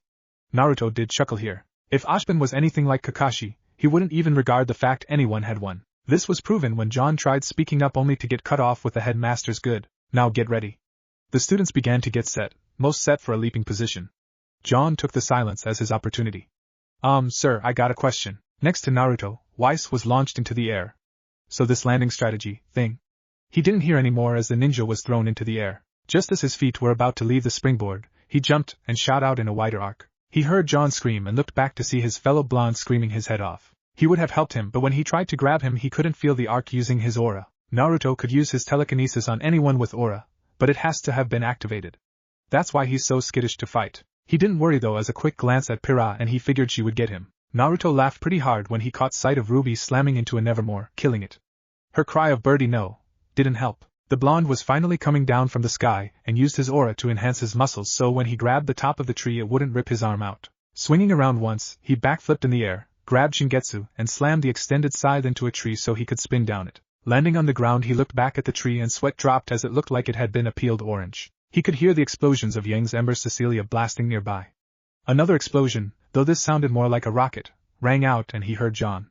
Thank you, Pyrrha's I'm sorry, right afterward.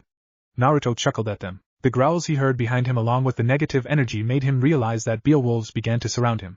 That's weird, they usually ignore me, no matter. Pushing aura through his body, the ninja's eyes glowed an ethereal blue.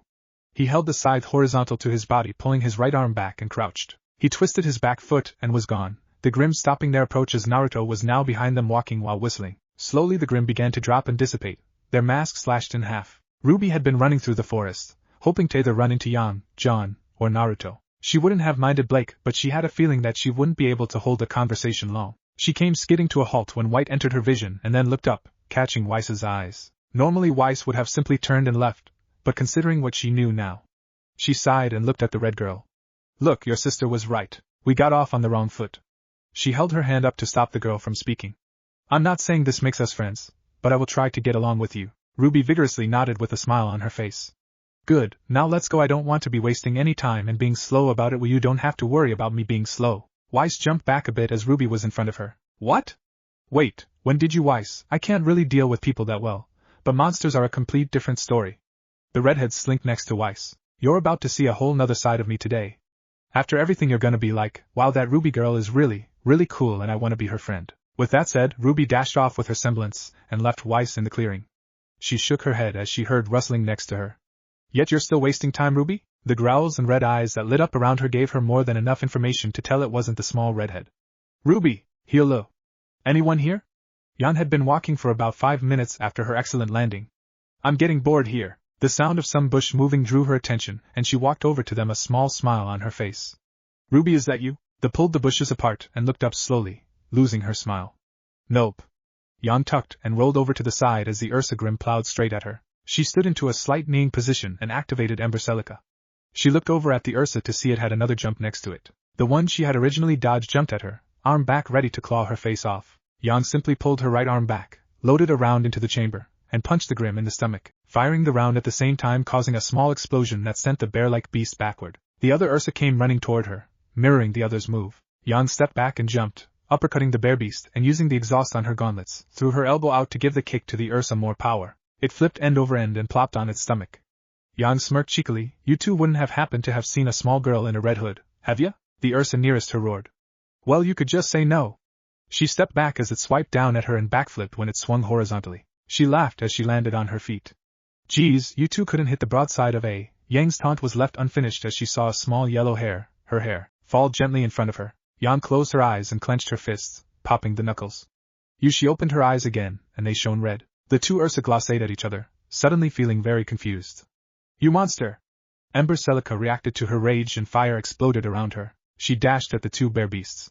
When she reached the first, she slammed a haymaker into its chest, then uppercut it with her left, throwing it up into the air. The pissed blonde shot the ground with her explosive ammo to catch up and gave the bear the right-left combo, then gave it another sideways uppercut. While in the air, she fired another round to add more power into the punch. She landed near what would be its nether regions. She landed a final kick on the beast and sent it through quite a few trees, before turning to the Ursa behind her when it roared. What, you want some too? It didn't give a response as a slash from behind made it fall flat. Behind it stood Blake with her gamble shroud buried in its back. She pulled on the ribbon attached to it and yanked it from the body. The cat shot Yang a smirk, getting one in return. I could have taken him. Blake shrugged. Just remind me never to touch your hair. Weiss had been fighting against the Beowulfs ever since Ruby had left, and she was beginning to run out of steam. There were only a few surrounding her now, but that could still make her trip up and die. Come on, Weiss, remember training with Naruto. Feet spaced evenly, right shoulder slightly ahead of the left, and most importantly, be ready to dodge. While she meant to say it internally, she screamed it out when the Beowulf in front of her charged at her with an overhead swipe, which worked in her favor because had she went with her original plan of attacking, it very well could have meant skewering the small redhead that popped up in front of her. Ruby, you need to be careful. The girl childishly stuck her tongue out, and the heiress had to hold back a scream. The two looked around and realized they were in a bigger predicament than they thought. They few Beowulfs had multiplied into around 15. The two touched backs and Weiss whispered to the other girl. Come on, we've got to get out of here. Ruby didn't get the chance to say anything as the girl in white drug her away before the beasts would do anything. Finally away from the beasts, Ruby turned to her. What was that? Why did we run? We could have handled them. Weiss shook her head lightly. That may be, but if I hadn't have dodged when it struck at me and chose to attack, I would have loaded Headmaster up with fire dust and blazed the Beowulf to the ground. But you got in front of me. Now imagine if I had been attacking and couldn't have stopped. I would have moved. How would you know to move if you couldn't see me? I would have been fine. Sure you would have. Whatever, let's keep moving. Weiss turned on her heel and kept walking. Ruby screamed in frustration and decided to let some of her anger out before she did something she regretted. She swung Crescent Rose around and sliced the tree in half, making it crash behind her before continuing on with Weiss. Neither noticed a black feather falling to the ground behind them. John and Pyrrha had been walking for a few minutes. She had found him soon after she got to the ground. Gunshot went off in the background, and John turned to her. You hear that? His companion nodded. Gunfire. It seems our comrades have encountered resistance. She kept walking and pushed a branch out of her way. It swung back and smacked John in the face, making him fall on his butt. John, I'm sorry. He rubbed his face. It's nothing. Just a scratch. Pyrrha looked at him strangely. Why didn't you activate your aura? Huh? Was the intelligent response. Your aura, Gazentite. Pyrrha shook her head. John, do you know what aura is? The blonde peshed. Of course I know what it is. Do you know what it is? The invincible girl stared at him blankly. Aura is the manifestation of our soul.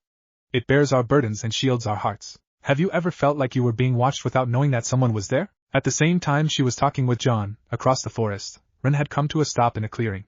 Slowly, behind him, a giant black snake rose. It encircled the stoic boy and struck at him. Back with Pyrrha and John, the redhead continued. With practice, our aura can be our shield. She started walking around him, Everyone has it, even animals. What about monsters? John asked. No, the beasts we fight have no soul, and therefore, no aura. They are creatures of Grimm, the manifestation of anonymity. Back with Ren, the boy had just blocked the strike the King Taiju had attempted and backflipped away from the beast. It encircled him again, possibly trying to squeeze him with its oversized body. Ren simply flicked his wrists, and his weapons popped out. The boy jumped up next to the beast's head and out the opening it left, shooting the beast as he fell and kicking it in the face as he passed by it. Pyrrha and John still talking. We are the light and they are the dark. Right, that's why we fight them. Ren jumped over the snake, slashing at its neck as it tried rising up. It's not about why we fight them. It's about knowing. The snake slithered around quickly, coming back to strike at him. He jumped over the attempt to bite him, making the snake slam its head into the ground, stunning it. Ren twisted in the air and stabbed down on the base of where the snake's neck would be just below its mask. Understanding both light and dark, doing so help us manifest our aura. Everyone has some of both. Behind Ren, another large snake, this one white, began to rise. He turned just in time to see the head come at him, but he had enough time to flip off to the side. He looked up to see the one he thought he had killed begin to rise with its twin. By bearing your soul outward as a force, you can deflect harm. Ren narrowed his eyes and jumped above one of the strikes at him so he could run up the length of the snake's body. Using his running momentum, he slid along the bodies and shot at them in random intervals. All of our tools and equipment are conduits for aura. One of the snakes got a lucky hit on him when he went airborne and he lost his weapons. It turned its head and went to bite the boy. You project yourself and your soul while fighting. John opened his eyes with a joyous smile. It's like a force field. Her back was turned, but by the tone of Pyrrha's voice you can tell she rolled her eyes. Yes, if you want to look at it that way. Ren was holding the King Taiju back with his palm, a purple light beginning to shine from his palms. He gripped the fangs of the beast and ripped them out, causing it to fall in pain. Ren then stabbed one of the fangs into its eye and struck the back of it with his enhanced fist. Energy rippled in the snake's head from one side to the other, and then it exploded. He turned and ran toward the other snake. Pyrrha walked up to John, placing her palm against his cheek. Now close your eyes and concentrate. He was hesitant but went along with it. Pyrrha closed her eyes for a moment, and when she opened them back up, her pupils dilated. Her reddish aura lightly covered her, John's own silver-gray reacting to the other's presence. For it is in passing we achieve immortality. Through this we become a paragon of virtue and glory to rise above all. She placed her other hand on his chest, over his heart. Infinite in distance and unbound by death, I release your soul and by my shoulder, protect thee. She let him go and stepped back slightly out of breath. Pyrrha? She shook her head. I'm alright. I used my aura to unlock yours, but the energy that protects you now is your own. She held a light smirk on her face as she noticed the scratch he had quickly disappear. You have a lot of it. John looked over himself, the gray light fading. Ren stood overtop the bodies of the two snakes, brushing his clothes off. Brah! He shook his head with a smile. He turned around and Nora was hanging upside down smirking at him. I still don't think that is what a sloth sounds like. She simply stuck her tongue out and booped him on the nose. Ozpin stood watch over the forest, contemplating on the groups that have been formed. Speaking of, our last group has been formed, sir. One Nora Valkyrie and Lyran. Poor boy, I can't imagine those two getting along. Ozpin smirked behind his mug. Oh, he had an idea that they'd have no problem. Still, he's probably better off than Ms. Nikos. The headmaster simply hummed and looked back at the forest. I don't care what his transcripts say, that John boy is not ready for this kind of combat. Glinda stopped the feed of the last pair. Though I guess we'll find out. What of Mr. Uzumaki? I have no doubt he can handle himself, but still, it'd be nice to know. Glinda swiped over the scroll a few times, stopping on the video of his landing. She held the device in front of the gray-haired man and saw him raise his brow. Oh, I knew he was fast, but still, that is a level only someone like Oblek can reach with his coffee. Glinda would have laughed if it wasn't so horrifyingly true. Where is he now? She swiped through the cameras coming to the one just at the temple. It appears he's simply waiting now, though by the look on his face he is either annoyed or can feel his friends in fights. Ozpin sipped his coffee again. Glinda, pray that he never thinks that we are on the wrong side. Because if he does, it's this way. No, it's this way, definitely this way. Weiss had been walking back and forth in the same spot for the past 5 minutes. Finally she gave up. Okay, it's official, we passed it. Ruby rolled her eyes and stood up. Why can't you admit you don't know where you're going? Because I know exactly where we're going. Weiss took a few steps forward. We're going to the forest temple. Oh, stop it. You don't know where we are either. Ruby turned and looked at her. At least I'm not pretending to know everything. In her head she sighed. It started out somewhat well when Weiss had originally agreed to be there. But now, the heiress stopped and looked at her, a fierce look in her eye. What's that supposed to mean? It means you're acting like a big jerk. Ugh. Let's just keep moving. Ruby behind her mimicking her. Just keep moving. Hurry up. Watch where you're going. Gosh, you're so bossy. I don't understand how Naruto could be around you for 3 months. Weiss turned on her heel back at Ruby. I'm not bossy. Don't say such things. Then stop treating me like a child. Stop acting like one. Then stop acting like you're perfect. I'm not perfect. Normally the heiress would have come back with a witty comment about still being better than her. However, when she did the same thing with Naruto back before she really got to know him, the spars she had with him afterward had proven that you never judge someone just because of how they look, or what they're learning. So to stop herself, she turned and walked away, Ruby following lightly after her, her head down. Yang and Blake came to a stop on a small cliff overlooking a stone-like encirclement. Yang was about to ask if the cat had thought this was the right spot when both of them caught sight of her pseudo-sibling. They walked down with smiles on their faces. Hey Naru, honestly you didn't even have to come here yet you did anyway. Waiting for a couple of certain girls? She put her arms together and bent slightly, pronouncing her chest. Blake blushed lightly at the implications of what she had said and also her thoughts that he was waiting on her. The blonde ninja chuckled, oh I might have been. But really it's to see who got here. A couple other groups came before you. A scowl passed his face as he remembered that Carden kid. Pick what you like and hope you don't regret. The two girls gave him a deadpan. Thanks, that makes us feel better about this. John and Pyrrha stood outside a cave with drawing on the side of it. He glanced over at her. Think this is it? They lit a torch and continued inside. After a moment Pyrrha spoke up. I don't think this is it. John sighed however. Pyrrha, we made the torch, we could at least see where it leads. He tripped however and lost hold of the light, dropping it into water and plunging them into the dark. John stood up, and even in the dark he could feel Pyrrha's smirking face. Pyrrha looked to him for a moment. Do you feel that? His immediate response, soul-crushing regret? No, it feels warm. Naruto looked at the two girls in front of him. Hey, I'm just saying it could be the best or worst decision ever. K the deadpan again. He chuckled and plopped down. While Blake had been looking at the Black Queen, Yang walked over to the white pieces and grabbed the knight. How about a horsey? She threw it up in the air at the cat. Blake caught the piece with a smirk and eye roll. Sure, why not? They came together standing a foot apart. Well, that wasn't too hard. Blake looked at her. Well, it's not like this place was hard to find. The ninja laughed at her. You'd be surprised. There's been a few groups that already passed by here. Yang looked at him. You didn't call out to them? Let them know it was here. The ninja shook his head. Nah, it's not my place right now. Besides, you know what this test is, right? He stopped talking. The ninja stood up, his eyebrow raised. I've got a bad feeling now. Blake grabbed her weapon. Whenever he had a bad feeling it was almost always right. Pyrrha and John had walked a little further in. When they passed the corner there shone a golden teardrop, floating in the air. The blonde kid grew excited at the sight of it. That's the relic. He bounced on his feet lightly. He went to grab it when it moved away from him slightly. Behind him Pyrrha's eyes narrowed. Hey! Bad relic. He kept grabbing at it until finally gotcha. It began to lift him up.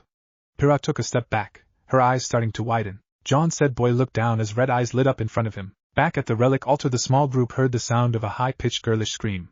Yan turned toward the sound. Some girl is in trouble. She turned and looked at the other two. You heard that right? Pyrrha was seen booking it, covering 20 feet in less than 2 seconds. Behind her the sounds of the screaming girl grew. Finally the Deathstalker bust through the cave wall with John still hanging onto its stinger. He was half hysterical. Ha ha ha, why? Oh, Pyrrha ha ha ha. Said girl turned and held her spear out. John looked at her, and with his expression as calm as can be he screamed out to her. This is not the relic. The Deathstalker moved slightly, causing John to let out more whines. John, whatever you do, don't let dash. Before she could say go, the scorpion flung its tail back and made the blonde boy go flying. The invincible girl watched him fly by. Go. She turned back to the Deathstalker. It hissed at her. In a style Naruto would be proud of, she rubbed the back of her head, lifted a leg in her arms and got the hell out of there. All that was left were leaves falling to the ground. Blake was looking up at the sky. Naruto followed her gaze but then shook his head. Yan was oblivious to this. You two heard that right? What should we do?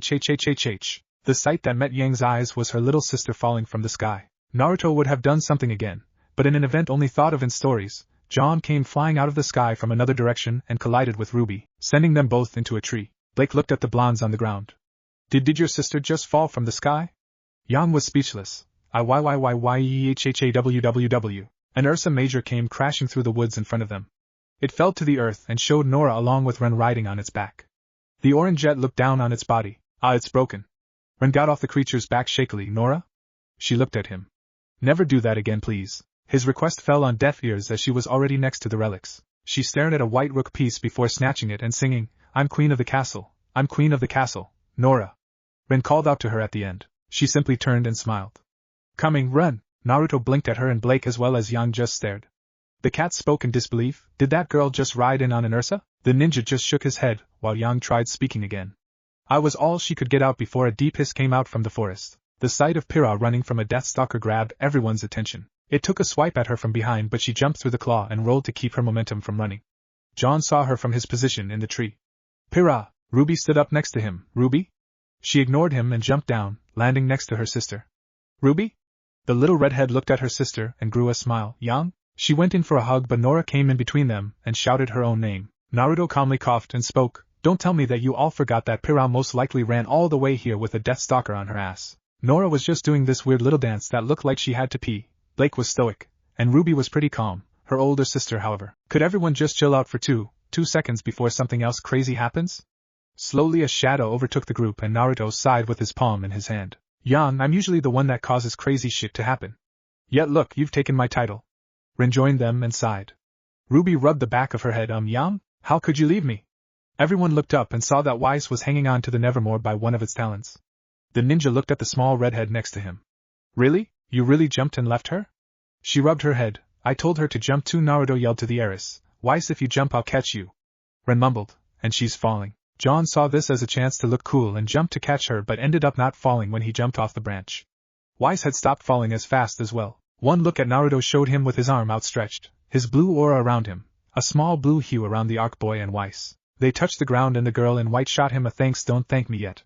We still have to get rid of those things. The sight of the Nevermore turning around to come at them, as well as the Death Stalker trailing after Pira, met their eyes. Yan shook her head. Great, now we can all die together. Ruby took off. Not if I can help it. Ruby, be careful. Naruto's call fell on deaf ears as she got slapped with the Deathstalker's claw. She slowly stood up. Don't worry. I'm fine. She turned and saw the beast within feet of her, so she shot her rifle to push herself away. She turned and ran back to the group, but the Nevermore that had been forgotten reared its head and shot its feathers at her. One got lucky and stabbed her cloak into the ground. Yan began to yell out her name in worry. Get out of there.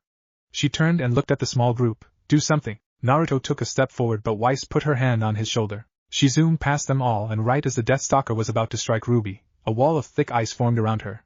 Naruto smiled and turned to the group. While she's getting Rube's time, you need to hurry and grab a piece. I have a feeling we're gonna leave afterward.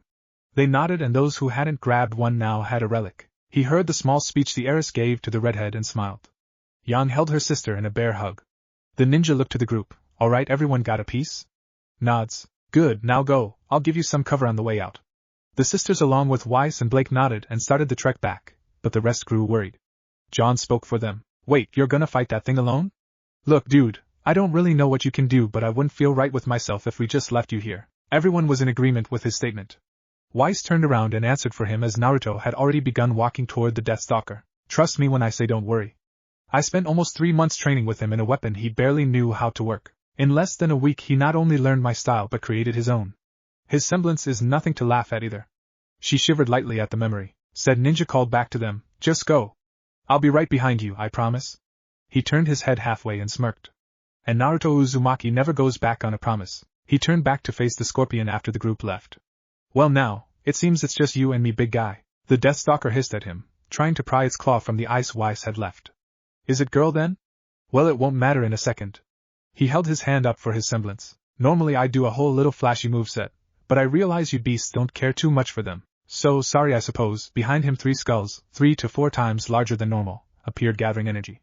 But I guess this will just have to do. With the group heading back, they all turned when the sound of a large explosion sounded out behind them. Ruby had stars in her eyes while Weiss, Yang, and Blake shivered. The rest of the group was worried, but Weiss ushered them along, ensuring them Naruto was fine, and it was just a side effect of his semblance. Hearing that fact, Nora smirked and mumbled something about grenades and trying to match. The screech above them let them know that they were still followed by the Nevermore. The group came to a set of ruins beneath the cliff they had to reach. They split apart to hide easier from the crow-like Grimm. Yang looked at the 3 with her. Got any ideas besides pelting it from here? The sound of a stampede reached their ears and a Death Stalker ripped from the trees. John screamed out. I thought Naruto dealt with that thing. Weiss yelled back. With what Naruto did there wouldn't be anything left, it has to be another one. The blonde boy groaned. Ah man, run! Pira stood and bolted with him, the others following her lead. When Rin and Nora took off he looked at her, Nora, distract him, and ran diagonally toward the Nevermore. Nora went sideways and pulled her weapon off her back, firing 3 grenades with one nailing it in the face. She kept firing to drive it away when she turned and saw the Death Stalker behind her. Rin and Blake appeared slashing at its face, with Weiss dropping next to Nora to grab her and use her semblance to jump away from them. Pira saw the scorpion still on them, so she turned and knelt. Keep going, She switched her spear to rifle form and fired to keep its attention on her as the group ran, Ren landing next to her to fire as well. Blake jumped, just missing a strike from its claw and kept going, being followed by the other two. The group ran along the bridge, hoping to get as far away as possible, but the Nevermore came back and smashed through a few support beams, splitting them up, leaving Blake, Pyrrha, and Ren to deal with the Deathstalker. Man, we have to get over there. They need our help. John stared at them from the other half of the bridge, Nora walking up next to him. Let's do this. He looked at her. Yeah, but how? I can't make that jump. The girl smirked, quite evilly, and knocked him back with her gun. She transformed it to show a large hammer and reared back and slammed it into the broken end of the bridge. John had gone flying from his down position over to the group fighting the stalker, screaming the whole way. Nora smirked and placed her hammer under her foot, standing in the classical explorer pose. She pulled the trigger on the weapon and shot off after him. Using the momentum she gained from the jump, she pulled the hammer back and rammed it onto the scorpion's face. Its stinger reared back and was about to strike her, but she pulled the trigger again and shot off its face. What she didn't think would happen would be slamming into Blake and knocking her off the bridge. The cat Faunus cried out in shock and went to quickly switch weapon forms, but didn't have to as she stopped moving, a light blue hue around her. She looked up and saw her blonde ex-partner. He brought her up and gently set her down with the sisters and Eris. He jumped up next to them with a toothpick he pulled from somewhere. The feathers on the Nevermore are gonna be thick. Yang smirked. Well then. She cocked Ember Celica. Let's light it up. Even by my standards that was bad, Yang. Shut up. What if Ruby watching Naruto and Sasuke vs Kaguya? And thanks for watching my video till the end. If you enjoy this content, then do consider subscribing to my channel. And leave a like if you guys need the next part. Comment down, and thanks for watching the video, and see you guys in the next video.